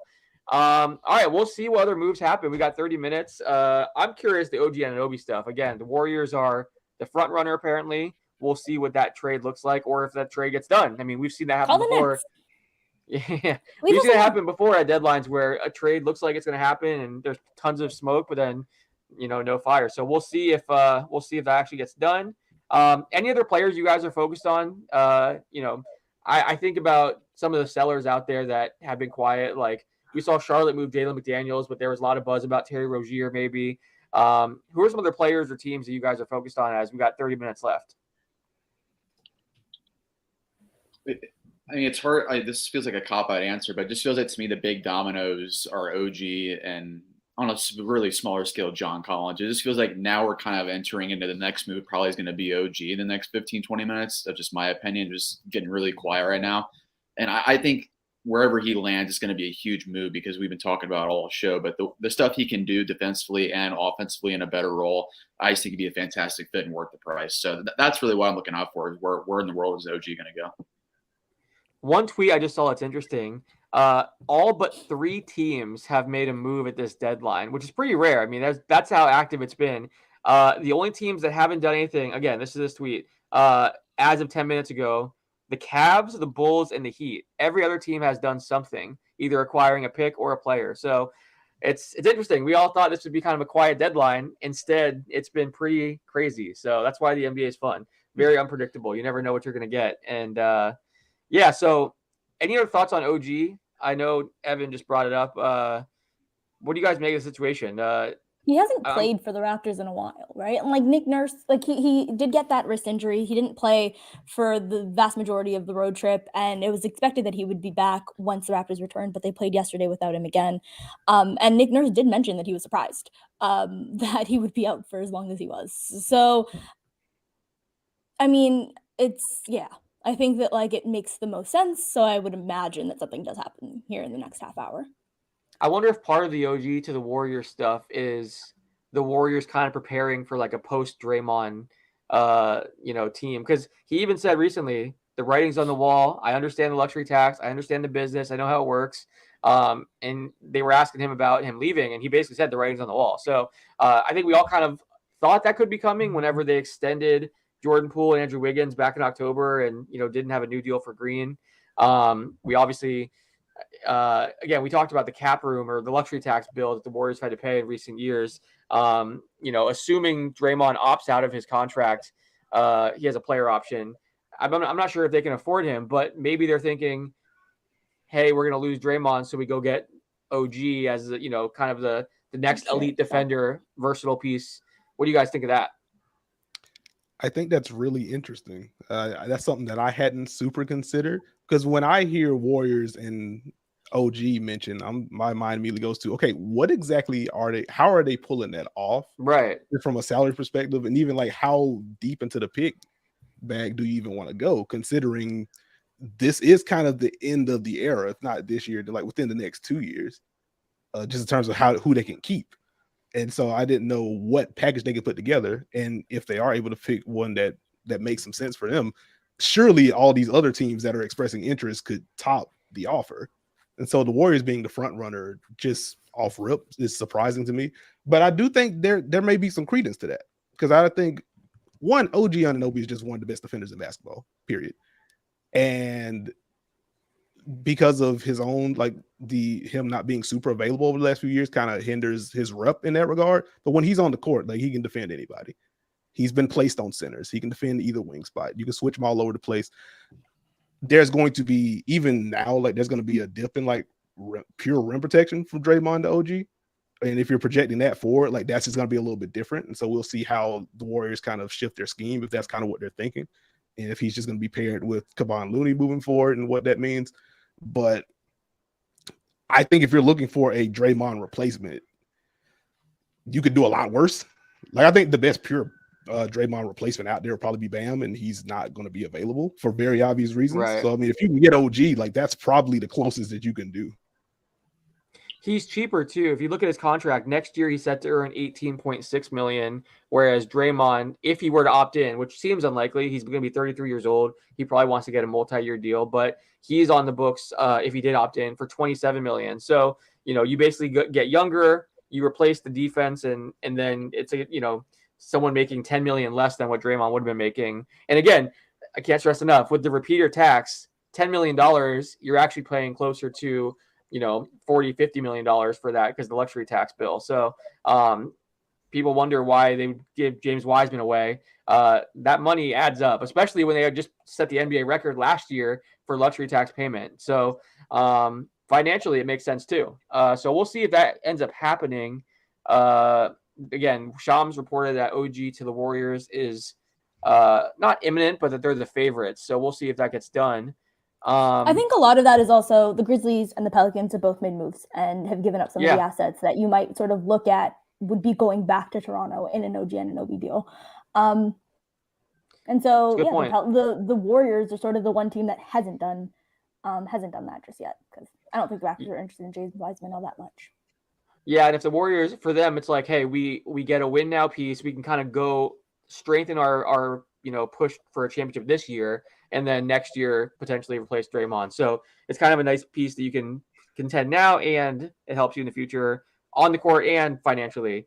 Yossi Goslin from Hoops Hype just put out that the Lakers reduced their luxury tax penalty from $45 million to $17.4 million by swapping Patrick Beverley for Mo Bamba. They also generated a $2.7 million trade exception, as well as 3 other trade exceptions worth $2.3 million, $1.8 million, and $1.8 million. Orlando Sentinel says that it's unlikely that Patrick Beverley will play for Orlando. He'll be bought out. So Nekias called that one. Great call there. See, that's why you got to hang out with us. You call on that stuff right away. Nekias knows what he's talking about. So let's talk about that. What's the market for Patrick Beverley? We saw a lot of the same teams, I'm guessing, that are being mentioned for Russell Westbrook probably get mentioned for Patrick Beverley. What are your thoughts on Pat Bev and where he could end up? We've hit this point of the show. Yeah.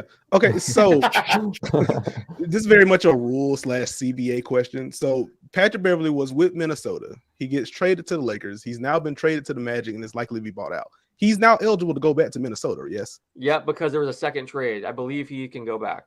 Front runner for me. Makes sense. Yeah, I could see that. But from both sides, I could see him being interested in that. I could see them wanting him back. That's interesting. Yeah, he feels like a Miami guy, doesn't he? Oh boy, I guess he could be. I'm just saying. He did tweet the gang is back 17 hours ago. So I saw that. Thought he was going. That's unfortunate. He's left that tweet out, so might work out. Oh, this damn league. All right. Well, we have about 20 minutes left till the deadline. Sometimes we see a few trades, get announced shortly after the deadline. We're going to be hanging out here till 4 p.m. Eastern time. So don't go anywhere. As other rumors pop up and other trades get done, we'll be breaking them down for you guys. So if you guys have any questions, as I mentioned, feel free to drop them in the chat. We will try our best to answer them. I have the YouTube ones right here, and then I'll pull the Twitter ones up on my phone too. So go ahead and ask us some questions, and we can go ahead and cover that stuff. Can I ask a question? Absolutely. So with the Suns Thunder, I'll be the sicko of the group. So the Bazley-Saric trade, do we feel like that's just Phoenix trying to cut some salary with the Saric thing, or do we see a role for Darius Bazley with that second unit? I think, maybe not this year. I think that's more of a long-term investment if they really wanted to look that way. I mean, I'm not too sure, what the contract situation is with Darius. I think he's expiring, but I feel like that's something that they could put in the tool for their development staff. Mason Plumlee to the Clippers. I was wrong. I thought it was the Kings. Huh. They got remember that in the Slack. Yeah, you did. You did say that. Yeah.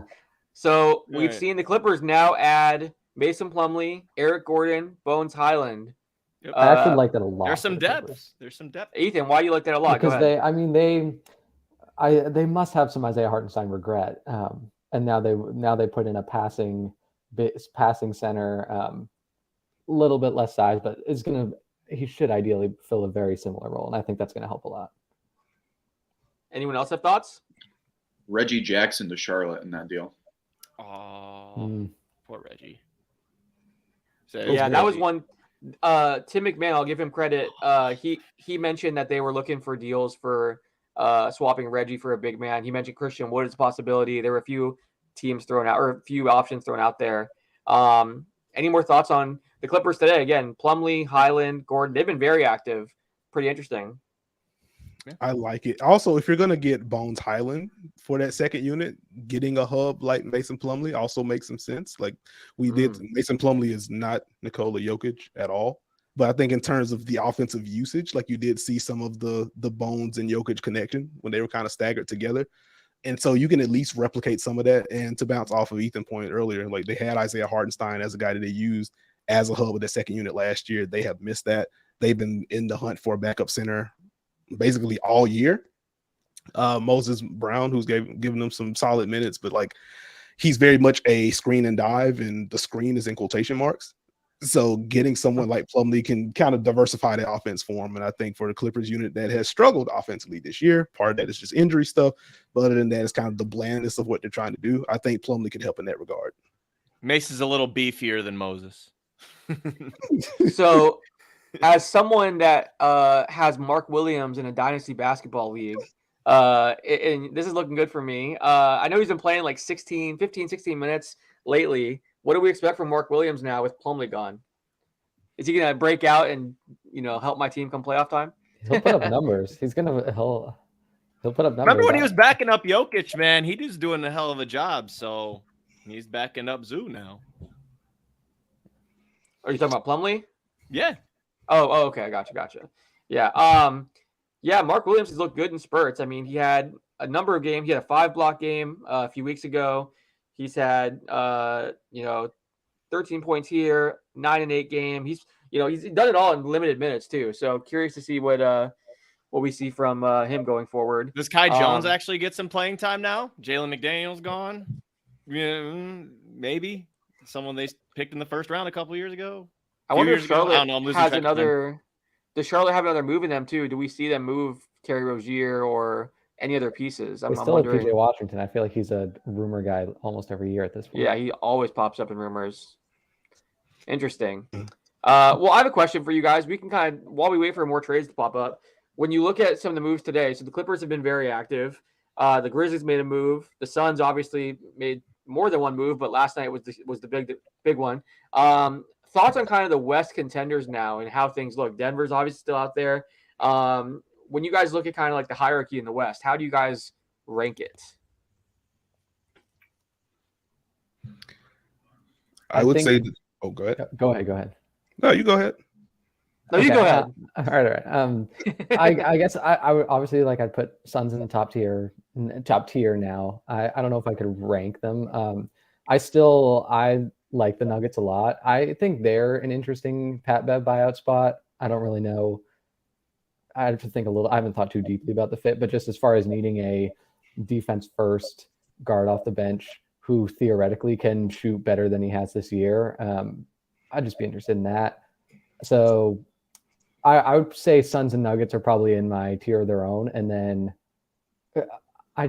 I'll be a little disappointed if the Grizzlies don't do more at this deadline. Luke Kennard is great. If that's the only move after this team's really kind of struggled over the last month or so, I just wonder, maybe they trust that they'll just right the ship. But I would say you got Suns, Nuggets, and then next tier of Grizzlies, Mavs, Kings. Got to shout out the Kings. Still like a team that can get healthy, like the Pelicans right after them. Clippers too, of course. Yeah. Yeah, I mean, I'm the same way, really. Just the way Nikola Jokic and Denver have played all season, I put them in the top tier. And now with Phoenix, of course, getting Kevin Durant, I think they're both in the same tier for tier one. And then really echoing Ethan again, I think there's about 4 or 5, maybe even 6 teams you could put in tier two. The West is so jumbled this year where you can make an argument for legitimately 1 through 7, 1 through 8, if you really want to go down that far, if you want to.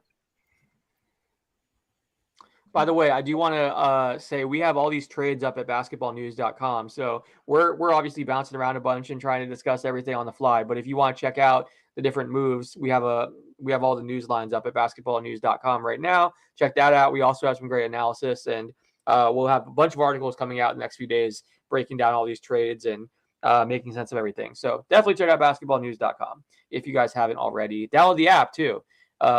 Great way to follow everything and get some really in-depth analysis. All right. Any more thoughts? I kind of cut off there. What are your thoughts on kind of the Western Conference playoff picture? I think the three teams that I'm eyeing right now would be Denver, the Clippers, and Phoenix, provided they're able to get and then maintain health. Talked about this on a recent episode of Dunker Spot. Like, I just don't know. I'm kind of low on Golden State moving forward just because of the time that Steph is missing, the way they've looked uneven on both ends of the floor this year. And it's just going to be a little bit of a climb for them standings wise. Like, I think if they're able to find their way in the top 6, we know what their ceiling can be. They are very much a team with a core that can get to the finals again, but I just don't know what their path is going to look like because of the injuries and how uneven they've been. If they wind up in like the 8th seed and they have to go to the play-in, then get to the playoffs, like, I think it's going to be a lot for them. So I think the top 3 for me would be Denver, Phoenix, LAC for right now. All right. So I think as we kind of wait for the final few trades to trickle in, we're still waiting on OG Anunoby, waiting on John Collins. Any other names you guys are paying attention to? This got announced by Jake Fisher. There's no trade for John Collins. He's staying put in Atlanta. Chris Haynes reported the same thing. So no John Collins trade. You can take that off the table. He's the new Miles Turner. Every year we got all the John Collins rumors and then doesn't get traded. So OG, I guess, would be the big one. Can the Warriors pull that off? Apparently, they're the front runners, according to Shams. Can they go get OG?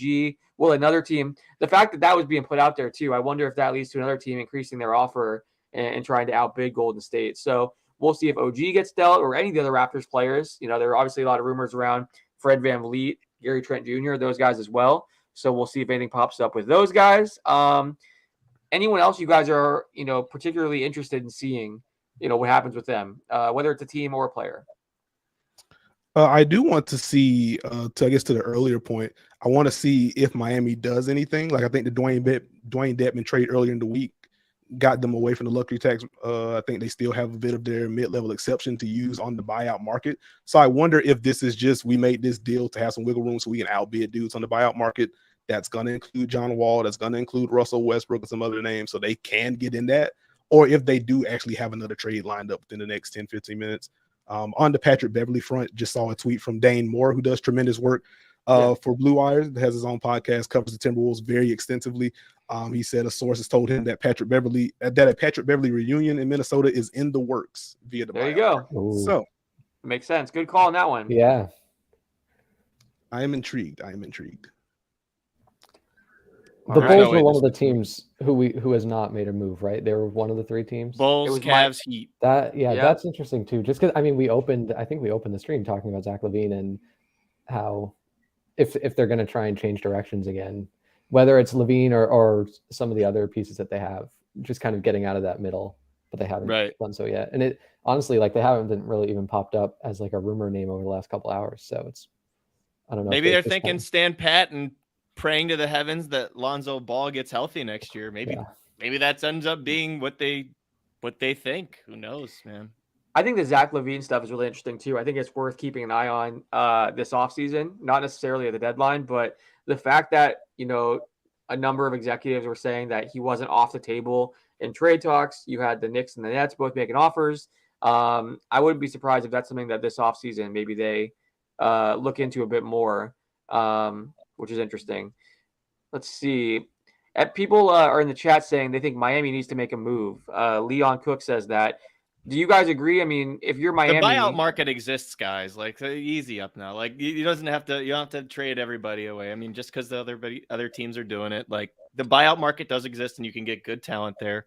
I will say that's at least Miami's attractive with no state income tax. Nice weather. If there's a role for you there, that it's definitely not a bad destination for guys if they get bought out. The question is, with guys like Josh Richardson and Eric Gordon and some of these guys getting traded that we kind of thought would be buyout candidates, who will be on the buyout market? Kevin Love, Terrence Ross, some of these guys come to mind, but I'm curious. Goran Dragic? I'm curious who ends up getting bought out. Yeah. Reunions continue. Wow. I was just thinking that too, Amon. Gary Same page. Payton to the Same Warriors. page. Go ahead, say what was that? Gary Payton to the Warriors for 5 second-round picks. 5 second Hey, rounders. reunion. Reunion City. Wait, Oh my God. that hits both things. It's 5 second rounders and a reunion. It's like Bingo. double whammy. Wait, what? Oh my gosh. Blazers are GP2 back trading- to Golden State. Does that not make why was Bones Highland only traded for 2 second round picks? If That's 5 the- second yeah. rounders get Yeah. you like That's What? I don't crazy. even What? remember the terms I get of that they half were of these out deals on now. him, but Yeah, you would think they could get more back for Bones, given what we've seen so many trades today with either 4 or 5 second round picks. I said it earlier. I had never seen a trade with 5 second round picks. Now we've seen 3 of them and another trade with 4. there might have been 30 second round picks included in deals today. So you're gonna see in the next few drafts, there's gonna be it's gonna be like when the Sixers had all the second round picks and one of it's gonna be 2 or 3 teams that just have pick after pick after pick. It's gonna Okay, be the interesting. GP2 thing, that is a part of the Wiseman deal, and Kevin Knox is going to Portland. Does Okay. that so I think Bobby Marks was saying that the Raptors were using this as sort of research on what their players are worth, to continue this conversation out in the summertime, which feels very Masai Ujiri, if we're being completely honest. And so is that what we're getting? Because I don't see the Warriors being the team. I don't know that they even at the start of this that they had the assets that I see, unless the Raptors are incredibly high on Kuminga and Moody, which I get reasons why, but I do think that the Raptors stand pat. There's 10 minutes left, and I just don't see OG Anunoby going. And I think getting GP2 is obviously he's not OG Anunoby, but hey, That's what I was gonna say. you want some Yeah. defense on the perimeter? You got some. It feels like a pivot. Okay, well, we can't get OG. What's the other option out there? Let's move 5 second round picks to go bring Gary back. Yeah, that's what it feels like. Could be wrong. Maybe they end up getting both, but that was my first thought too when I saw that trade. Man, so many reunions. We were talking about it earlier. For those of you that are just joining now, you've had so many of these guys, Spencer Dinwiddie, TJ Warren, Jakob Poeltl, so many of these guys going back, Eric Gordon, going back to teams that they previously played for. Pretty interesting. D'Lo. All right. Is Korkmaz going to get traded? Is his trade We're request all- is getting ignored? Trade that's demand. what I Trade was saying, demand, not request. He hears Demand. Thomas Bryant makes a demand and gets traded right away, and he's standing there being like, "What?" Also, Kevin Knox is going to the Blazers. Yes. Wasn't this the second time he's demanded a trade too? I saw someone say he's also asked for a trade in the past, and they kind of just ignored him and it went away. So this could be the second time they're just like, okay, we hear you. No, that's what it feels like. Hitting that Could man he with be the a y'all hear buyout something? guy? Say it again. Hitting that man with the y'all hear something?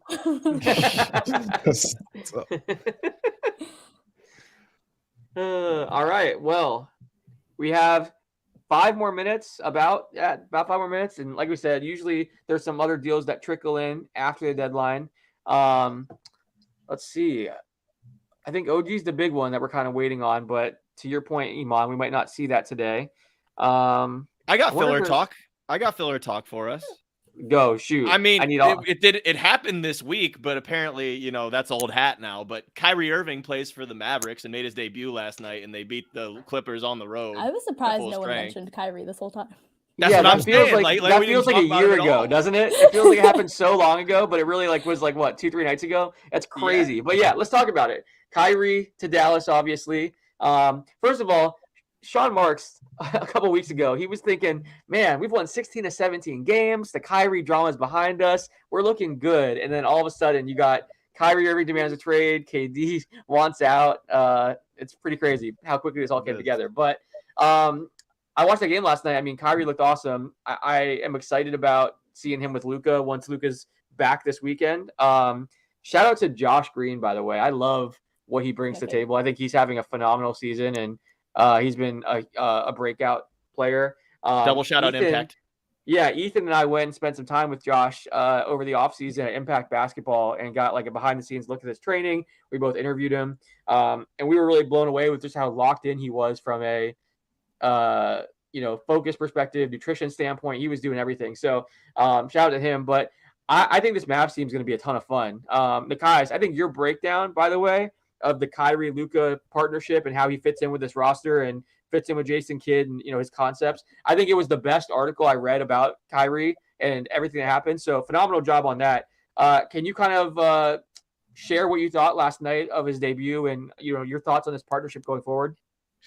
I think, well, first, thank you for the compliment. Two, what we saw early on from Kyrie, it was a lot of off-ball movement for him. There was a lot of him coming off of staggers. There was him coming off of pin downs and then flowing into the attack from there, which for Dallas to not be as diverse as an offense from a scheme perspective, like those are some of the movement concepts that they have there. You see them use that for Tim Hardaway Jr., saw it a little bit for Spencer Dinwiddie to kind of flow into some pick and rolls. So seeing Kyrie flow into that and him attacking immediately just gave a different dynamic, allowing him to get into his mid-range pull-up and get all the way to the rim. You saw with some of the handoffs with teams trailing him, he would kind of fake towards the handoff and then fade back out and get threes. Like that's just there's just an element of movement and suddenness that Kyrie brings to the table that Spencer Dinwiddie just didn't have. And so it was cool to see that. And then just seeing him cook in general, like that's what we know Kyrie can do. And it just gave you a nice preview of what the Kyrie on, Luka off minutes are going to look like. And so now it's just seeing how do they gel when they're on the court together. Like I would imagine it's not going to change super drastically. Like we saw some Tim Hardaway Jr. pick and rolls early in the first quarter. You probably replace those with Luka Doncic when he's in the lineup. That would be my guess. And so I'm curious to see just how, just what the flow is going to look like between those two. But it was a pretty solid debut. Yeah, I'm curious, if Kyrie can be on his best behavior, because I know he wants that, he wants the extension. He wants to get paid this offseason. I saw his comments about leaving Brooklyn and said, I'm just happy Kevin Durant got out of there. Felt like he was disrespected and everything. So Kyrie's an interesting guy, obviously, and we'll see how it all works out. The basketball fit, I think, is really interesting. And then there's everything else that comes with acquiring Kyrie Irving. So we shall see what happens there. Anyone else have thoughts on Kyrie and Dallas? And we also haven't really talked about the Lakers trade. We talked about it really briefly at the beginning, but that was another move that feels like it was years ago, but really it was just last night. Anyone else have thoughts on those trades while we wait for some more deals to come down? With Kyrie, I did want to just say my piece on this. It's funny how as soon as it happened, people thought it was just an overpay. How they lost Dorian Finney-Smith. By the way, someone I value very highly as someone who loves that type of player. And, getting rid of Spencer for him, but saying it wasn't going to work with Luka because of the defensive end. And I was just thinking, is it really that big of a deal? Like, you've got Josh Green, you've got Reggie Bullock. I think you have plenty on that end of the floor that you can make it work because of the offensive output you're going to get. Are they going to be the best? Probably not. But if Luka worked out with Jalen Brunson, I just don't see why Luka wouldn't work out with Kyrie Irving. That was the other part of the argument that I thought was not great. Speaking of Dallas, Mark Stein reports that Christian Wood is staying put. No trade for Christian Wood. There have been some rumors that he could be potentially on the move, but they are keeping him. So worth noting that. 2 more minutes. 2 minutes. Sometimes dos minutos. Sometimes we see deals trickle in right after the deadline, as long as they get it in before. And if they're in line for the trade call and all that, then it counts. So we'll see if anything else pops up. But someone brought up a good point that the Sixers losing 2 second-round picks for tampering kind of is significant, and people were wondering if that is a reason. Maybe they weren't more active in making some moves, especially today. You've seen all these second-round picks getting deals done. I think a lot of people look at that tampering punishment as kind of a slap on the wrist, but it is something interesting to kind of note. Apparently, no Zach LaVine or DeMar DeRozan deals. That's been reported, so there's not going to be some last-minute blockbuster involving the Bulls, according to reports.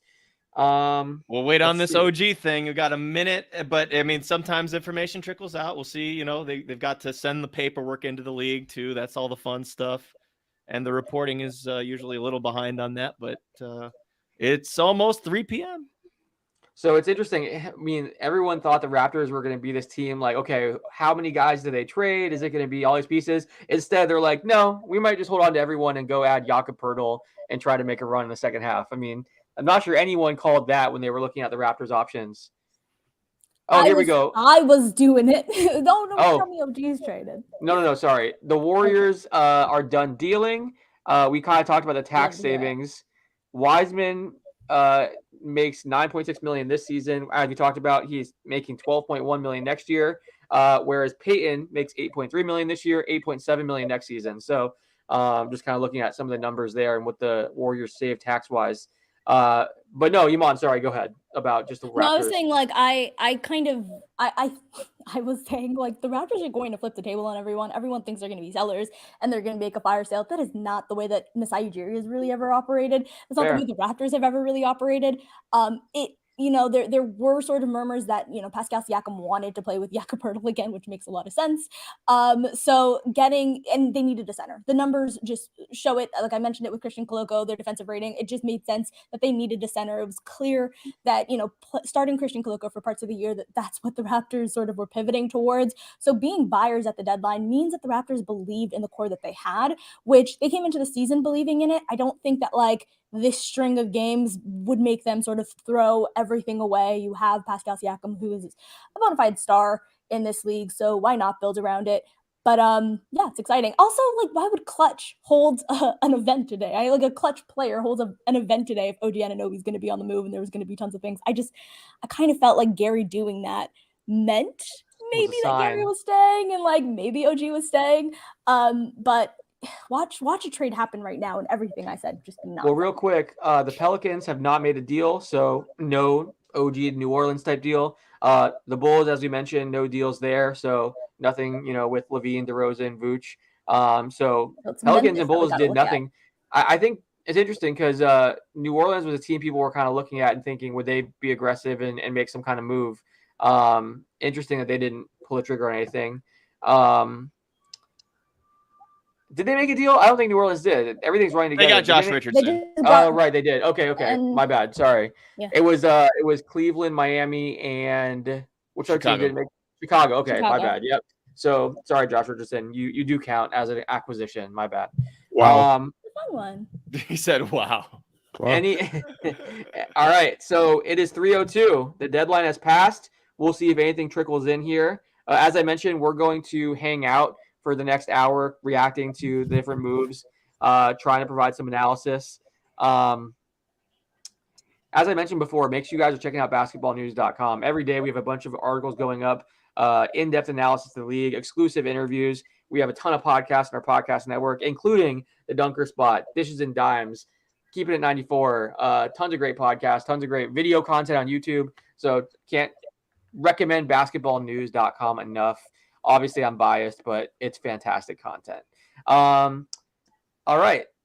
You guys seeing anything that you guys want to discuss, or we all kind of holding pattern? I wanted to at least give a shout out to Matt John and Brian Fritz, who's doing the producing here and also doing headlines for us. Thank you guys so much for the work that you have done and the reason why people can go to basketballnews.com and see all of that wonderful content. No, 100%. I'm glad you mentioned that. Yeah, because, we're obviously on here trying to react to everything, but if you go to the site right now, there's tons of articles up about every single trade. We got a producer here making sure this goes well, feeding us rumors. So shout out to Brian, shout out to Matt. All right. If you guys have any questions too, as I mentioned, feel free to drop those in and we can go ahead and discuss some questions or topics you guys mentioned. Let's see. God, the overarching theme of reunions and second round picks is hysterical. It's just so repetitive. It's crazy how it worked out like that. Can I ask you guys? Okay, so I agree with the sort of first tier and the second tier that you guys had in the Western Conference. But when you talk about who's at the upper echelon of that second tier, if maybe we're putting the Clippers in the first one, do you think it's Dallas? Do you think it's Memphis? Who would you have at the sort of top end of that second tier in the Western Conference? I was surprised, by the way, with Dallas that after the Kyrie trade, their odds went from 8th best to win the championship to 2nd best. I feel like that was a pretty big jump. That surprised me that they went, they were only behind Denver. I feel like that was a bit too high. I think I'd put Memphis above Dallas. That's my opinion. But Nekias, go ahead. No, I was asking, that was the odds in the conference? Yeah, second best odds in the conference. Okay, I think the top of your second tier is Sacramento, in my opinion. They're not quite at that top 3 team level, but I really like what they're building there. De'Aaron Fox is Mr. Clutch. Domas is best, dribble handoff guy. Put your body into you and outpower you type of player. Real quick. Sorry. We do have an update from Shams. The Raptors are not trading anyone, so we will not get an OG trade. Iman's happy. And the Brooklyn Nets also did not pull off a trade, so they're keeping all 500 of their wings. Sorry, go ahead. Raining Spencer. outside, but it's sunny indoors. It's actually 65 here in Cleveland today. I don't know Canadian, what the hell's going on. That's boiling water temperature to me. Yeah. I was gonna say it gets to get a little bit. Whew. But anyways, that's crazy that the Nets still keep all those guys, and you're gonna have a lot of role, playing above their role that they're used to in Brooklyn. But who was I talking about again? I'm sorry. I'm just Sacramento. Sacramento. Yeah, that's right. De'Aaron Fox, Mr. Clutch, Domas, Mr. Dribble Handoff, and backdoor cut passer galore. But they do have a lot of good pieces. I love what Harrison Barnes been able to do there, really the last 2-3 years. Keegan Murray, the way that he's been able to just step in and give him that fourth type of option. Kevin Huerter, the way he started the season, I know he kind of cooled down there in the middle of the year, but he's still giving them some really good shooting chops. And off the bench, they've got some pretty good production coming from Trey Lyles when he wants to be aggressive and when he doesn't pump fake threes. Malik Monk, same thing. I know he had kind of a down January, but I just like what they've brought. Mark Stein, Minnesota is not expected to pursue a reunion with Patrick Beverley if the guard is bought out.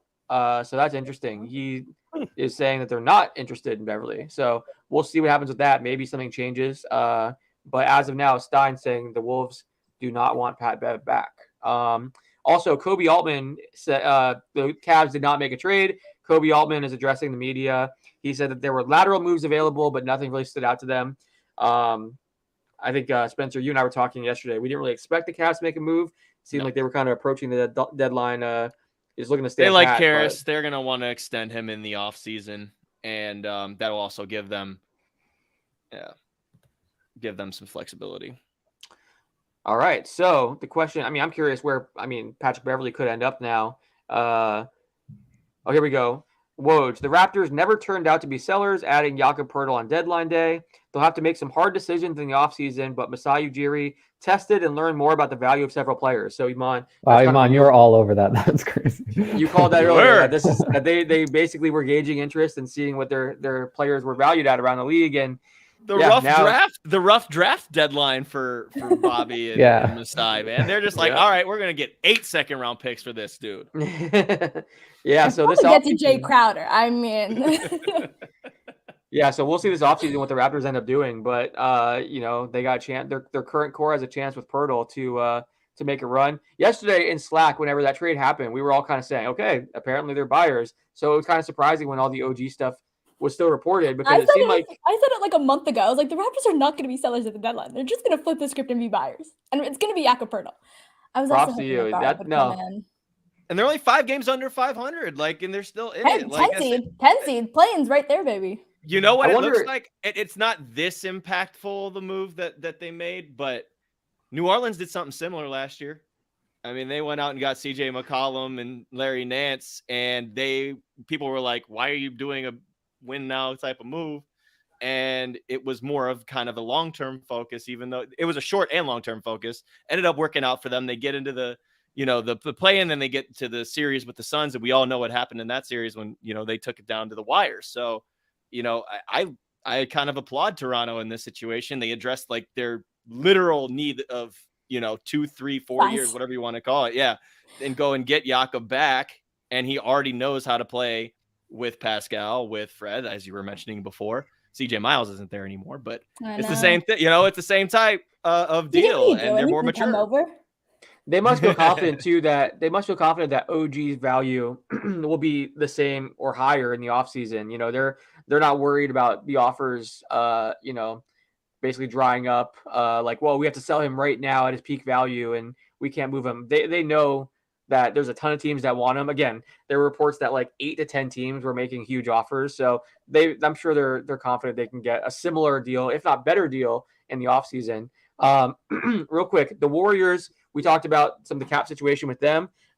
Here's some of the numbers. They're saving roughly $7 million in luxury tax payment this year after today's trades, and $30 million next year in luxury tax payment. Congratulations, Joe.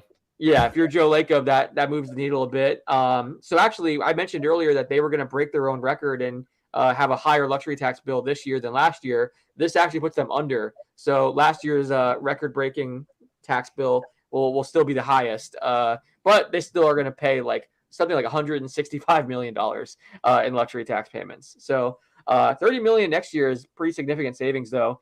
Also, Kobe Altman says that he does not anticipate any buyout talks with Kevin Love.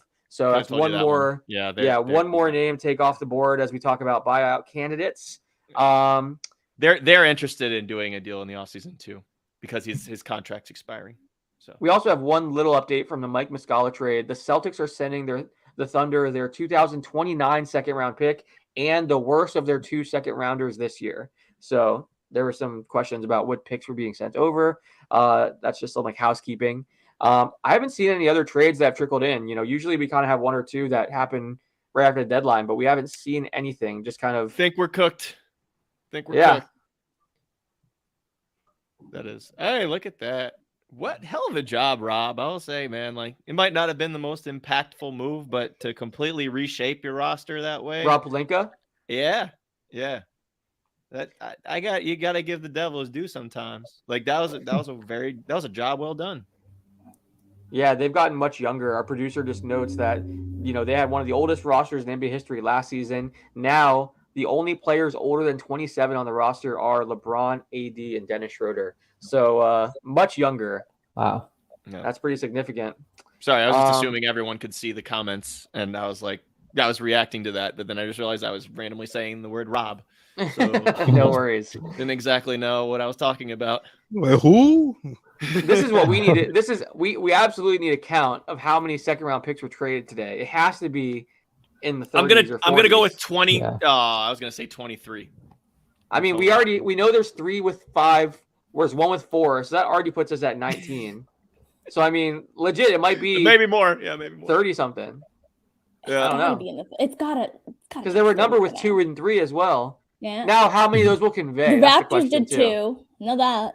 And some of them, a couple got moved twice, right? Like, didn't Lakers moved at least 1 second-round pick twice? Thank the good Lord for whoever keeps track of future drafts, by the way, because this would be an absolute nightmare if I was in charge of that. Like, especially with the protections, especially with the teams moving them on. Like, you don't know who the hell has, like it has to be so difficult to actually keep track of that. Guys, I want to say that don't work for teams. I want to say there was another trade that happened today where it was a first-round pick, and if it doesn't convey in 2 years, then it becomes 5 second-round picks. Then too, there was another trade where like there was a possibility of getting 4 I think or the 5. Josh Hart trade yesterday was like that. Oh. It was like a lottery protected first, and if it's not, it's 4 seconds. That's what I'm thinking of. Okay, yeah. So that's another one where it's potentially 4 second-round picks. Well, let's shift our focus now. We talked about Kevin Love's not going to get bought out. Apparently, you have John Wall, Russell Westbrook, Patrick Beverley. Do we think Danny Green is a buyout candidate in Houston? I don't know if it's been reported yet if they want to keep him, like hold on to him, but sounds like he might hit the market. I guess, Nekias, what are your thoughts on Danny and what he could bring to a team? And which teams make sense potentially? I would say, honestly, I bet Justin and Danny get buyouts. Like, I think Houston, honestly, if it was up to me, like I would probably keep both just to actually have. Oh, Justin Holiday, right? Yeah, Justin Holiday. I forgot he ended up there. Yeah. Okay, sorry, go ahead. Like, if it were up to me, I think I keep both for the rest of the year, just to have some veterans in the room. And also, if you are shifting more offensive responsibility to Alperen Şengün, that's what we've seen as of late. If they are going to play through him, having a movement guy like Justin Holiday, who has the experience playing with Domantas Sabonis, I think that would be helpful. Danny Green also able to operate off ball, can throw in some random cuts, at least spruce up the half court attack for Houston, which is pretty bland and disorganized a lot of the time. So, like, I would keep them. I would guess that both of those guys end up getting bought out. For Danny, who are some teams that need a wing? I mean, not Brooklyn at this point. I was thinking the Suns. I was thinking maybe Suns reunion with LA. I don't know. Or Some just go people, back to LA in general. our producer mentions Nuggets, Bucks potentially. Just basically looking at the contenders and figuring out if there's a need there. I can see that. I think Denver would make some sense. I think Dallas would make a lot of sense. Get a vet wing in the room, so it isn't just okay, Josh Green. We need you to be very good every night, or else. Just getting some more depth there will help. So maybe Dallas looks into one or both of those guys. I feel like you can't have a buyout conversation without mentioning the Lakers. It feels like so many guys want to go to LA. You get, all the opportunities and exposure that comes with being in LA. We know Danny played in LA before. I don't know if I'm not sure about the fit, but it just feels like the Lakers always are mentioned when we talk about buyouts. Not even just the Lakers, but the Clippers too, talking about LA. Yeah, I can see it. I need to look at what the Lakers depth chart is at this point, just so I don't speak out. Yeah, so different. It's been a lot of roster turnover. But our producer says, could Brian ask, could we see Seth Curry potentially want to buy out? I'm trying to think of, Terrence Ross comes to mind. Like, who are some other guys that could potentially be bought out? Curious. What do you guys think of those options? I don't know if everybody wants their contract get bought out. Like, they probably could wait to the offseason to start a conversation or request a trade. I don't think everybody wants to buy out, because once you get bought out, then you have the buyout kind of aura with you, and then you're not able to make that much money after that. And Seth's still relatively young, I think. So I wouldn't see him asking for a buyout, to answer Brian's question. That feels more like... Real quick. Oh, go ahead. Cam covers drafts and did the math for us. He says, going back to the Kyrie trade, I'm pretty sure a total of 45 plus seconds have been moved.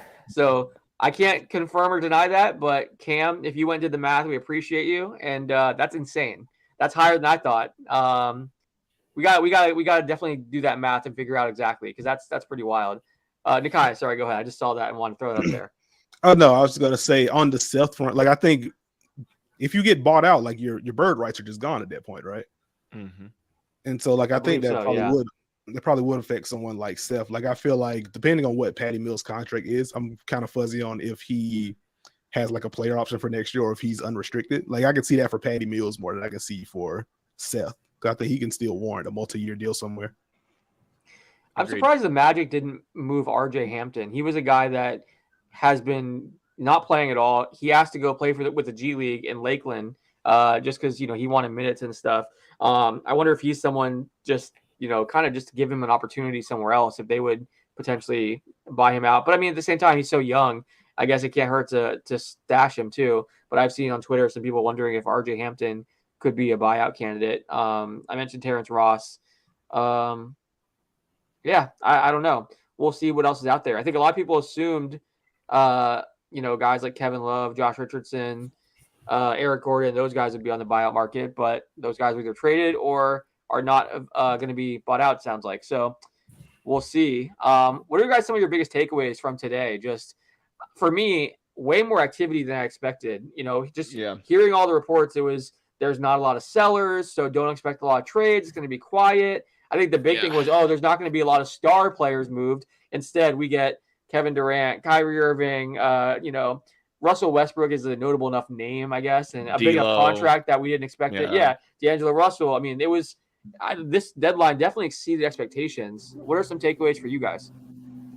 I'm surprised some of the teams who made multiple different moves, like the Lakers being one big example, but the Clippers too, like 3 separate trades addressing like 3 different spots in the rotation. I feel like that's hard to pull off, especially the Clippers did it in at least what was reported like a 5-hour span. Like they just went and attacked 3 different spots. So it sounds hard to do.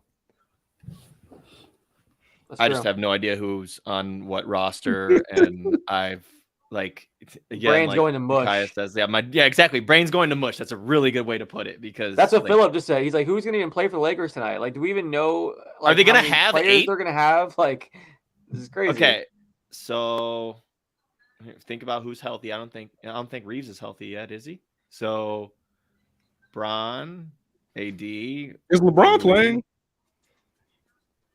Because Tuesday was a lot, and then there was the whole celebratory party and stuff. Is he playing? I say that's a long So our producer says that Reeves is back. The players the Lakers acquired can't play till or won't play till Saturday. So yeah, I'll be interested to see who plays tonight. So Scottie Pippen. Yeah. You're probably going to be Cole the Swider. Guys. Troy. By the way, shout out to the Lakers. We talked about it yesterday, but they did such a good job getting those pieces back. I did not think they'd be able to get that many assets back without giving a second first-round pick. I'm still shocked that Utah gave up all those pieces just to get one first-round pick and buy out Russ. It doesn't matter. It doesn't matter. They got like 5 of them for Rudy. It doesn't matter. That's the point. I know, but they could have moved off those players for better deals. I mean, the Lakers deserve credit for getting that package back. Oh, yeah, they do. Mm-hmm. That's what I'm saying. not saying that the Lakers didn't, but yeah, I was just thinking from Utah's point of view. Yeah, it's interesting though, because there were rumors that there were a lot of teams calling about Vanderbilt and Beasley and Conley. Mm-hmm. So to send them all just for the Russ buyout, I mean, I don't know. Credit to one first rounder better than 4 second rounders. Depends on what you value. That's the other point. I like Minnie getting Mike Conley. Looking at the market today, though, I feel like they could have gotten more for sure. I mean, we saw how many players get traded for multiple picks and stuff. I don't know. I think it's crazy that they got all that for one first round pick. Sure. No, I mean, you look at what they got for Rui. I mean, Rui's a good player. I mean, they definitely did a good job at getting value, I would say, in their deals. I would agree there. I'm just saying those are pieces from the too that perspective.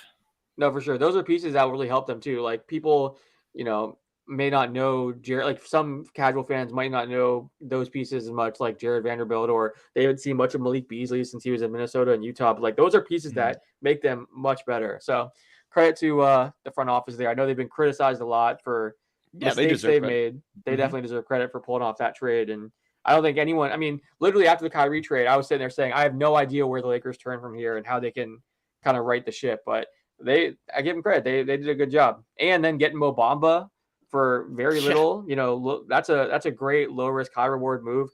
I like their deadline quite a bit. They got Pat Bev and Russ out of there. That's wow. Like those are, 2 moves that people thought that they were stuck with. Right. So it's a hell of a job. It's a hell of a job. I love to see the before and after, like the kind of the glow up, as the kids say, right? Like, you gotta see like the before and after with the roster, and then again, you could give them credit. 100%. We appreciate everyone hanging out with us. We've had a good crowd here today. A lot of people were tuned in, so that means a lot. And again, we want to shout out basketballnews.com. For those of you that don't know, we all write for Basketball News. You can find all of our articles over there. Check out all the podcasts, YouTube channel, all that stuff. All right. Anything we haven't touched on? I know we've kind of jumped around and tried to cover pretty much everything. Any other situations that we haven't hit on? Did Portland get worse? There are people in the comments that were bringing that up, asking that question. So I'm glad you circled back to that. It's a great question. Like that's kind of tough in light of the year that Dame is having. And like, we kind of talked about the OG thing and the Warriors getting in the mix. I just kept waiting on Portland's name to pop up in there. Like, hey, be willing to move Anthony Simons if necessary, or toss, they moving Josh Hart. Like if they had the salary, like, okay, let's move Shaden and salary, and let's see if we can get OG in the mix, fix the defense. You got another young piece to build with, so you at least have 2 timelines going. You build around Dame now, but you also have like some guys in the lower mid-20s that you can kind of build with as well. And Josh Hart for Cam Reddish, who wasn't in a rotation. You get Kevin Knox as part of the Gary Payton II deal. You're trading Gary Payton II. And this is off of Chauncey saying, I think last night or the night before, he was asked about Nas Little and what's been up with his playing time. It's like, oh, he's been inconsistent. And like just being able to score isn't going to be enough to keep you on the floor. Like there's a level of consistency that they have on both ends. They haven't really seen it from him. And so it just feels like a very odd deadline for Portland. Like if it feels like they took a minor step back, I guess I just expected something more, period. If they were going to take a step back, then take the step back this year and then really reset and make your push for next season if you're going to do that. Or like actively try to improve the roster right now, consolidate some of those young forwards, move Naz Reid and Gary Payton II, and maybe that's your trade. Yeah, that's a fair point. It just felt odd to me. Especially, too, I think part of it was you go into the deadline, there were all these rumors. They were linked to OG Anunoby. They were linked to, these notable players that were out there. There's other players, too, that I'm blanking on. John Collins was one of them. There was a few different players that were, like significant additions that they were being linked to. So to go from being this team that's mentioned in all these rumors for these veteran players that are like win now pieces, and then for this to be what you turn around and do, I mean, maybe they just didn't like the asking prices, or they didn't feel like there was anything worth pulling trigger on. But yeah, I mean, when you start to look at that team, and then for Dame Lillard's name to come up with, Chris Haynes once again reporting, hey, they're not shopping Dame, but a lot of teams calling about him, for that to be kind of the extent of what you did on deadline day, I could see that being pretty frustrating if you're a Blazers fan. By the way, 21 trades since the season began, 16 happened today. So that doesn't even count KD, Kyrie, and everything that we just saw, Pirtle. Yeah. So again, for a deadline that was supposed to be real quiet with no sellers, the fact that we had 16 trades today alone, props to the league for giving us plenty to talk about. I guess KD does count as today because it was after midnight. Yeah. But I wonder how the hell this is our third trade deadline show already. Like, time just flying by. Like, I'm just getting old. Like, this is just what happens in life. Like, it is pretty crazy. I think this is the third time we've done this now. I mean, it's gotten more intense every year. It's like every year. Every year it tops itself somehow. So next year, I don't know how the league's going to top this next year, but today was a fun day. I mean, we didn't think there would be this many deals, but I mean, for the KD to Kyrie thing, all the second round picks being dealt, which is just funny. Some really good role players on the move. Obviously we didn't get to see anything out of Toronto, which I think we were all kind of looking to see what the Raptors would do, but quite a few interesting moves. Shams, I guess, just said on his show that Toronto and Chicago felt like the East became more open with KD being traded to Phoenix. Logical. Once they acquired Pirtle, that sent the message around the league that Toronto wants to win now. So that's kind of what we assumed. We had said yesterday that the Pirtle trade was kind of an indicator that they weren't going to be sellers. But yeah, I get it. I mean, with the Nets kind of being dismantled, if you're an Eastern Conference team, you're thinking, okay, this is an opportunity for us to go on a run. It became a little bit easier now. All right. Any closing notes? I think we're going to wrap this up here in a minute or two. Anything else you guys want to touch on before we wrap up? I will say now that it's all done, I'm intrigued to see the Nets just play. Like, they have Mikal Bridges there. They have Dorian Finney-Smith there. They still have Nick Claxton. I hope Cam Thomas keeps getting free reign because he's going nuts right now. Yeah. I think I don't know how good they're going to be, but I'm at least excited to just see what it looks like for the next 2 months. A lot of guys with expanded roles. Yeah. Someone we really didn't touch on, but as a final thought, I think Nekias said it earlier, but Mike Conley going to Minnesota, I think, is huge, just for Rudy Gobert's comfortability. And it's going to be interesting to see when Cat comes back, how that dynamic works out. And Ant can just focus on, being Ant in the way that he's used to playing and being aggressive in those possessions where Mike and Rudy don't run pick and roll. I just find myself intrigued with the LA teams, period. And once I recalibrate who the heck is actually on these rosters, I'll have some firmer thoughts there. Also, not an NBA trade, but seeing Tiffany Hayes traded to the Connecticut Sun, fresh off of them trading Jonquel Jones to the Liberty and they're forming that super team and stuff.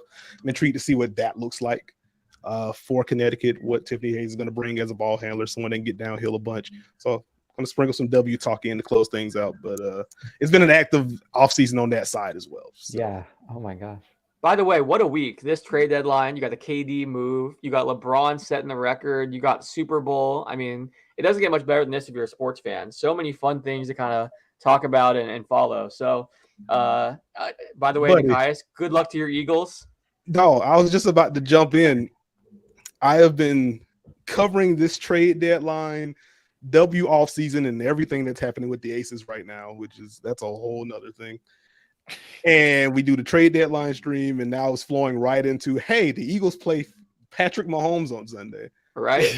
I am just the most stressed human being on the planet at the moment. At least that part's like enjoyable, and you can kind of relax, have a pop, have some. There's We no hope- relaxing. we hope it's Enjoy. enjoyable. Have you seen my tweets during Eagles games? Yeah. Hey, No part keep is in mind, Spencer's a Browns fan, so he doesn't All right. understand what it feels like to be in the That's playoffs it. or a Super Bowl. I had That's kind of tough.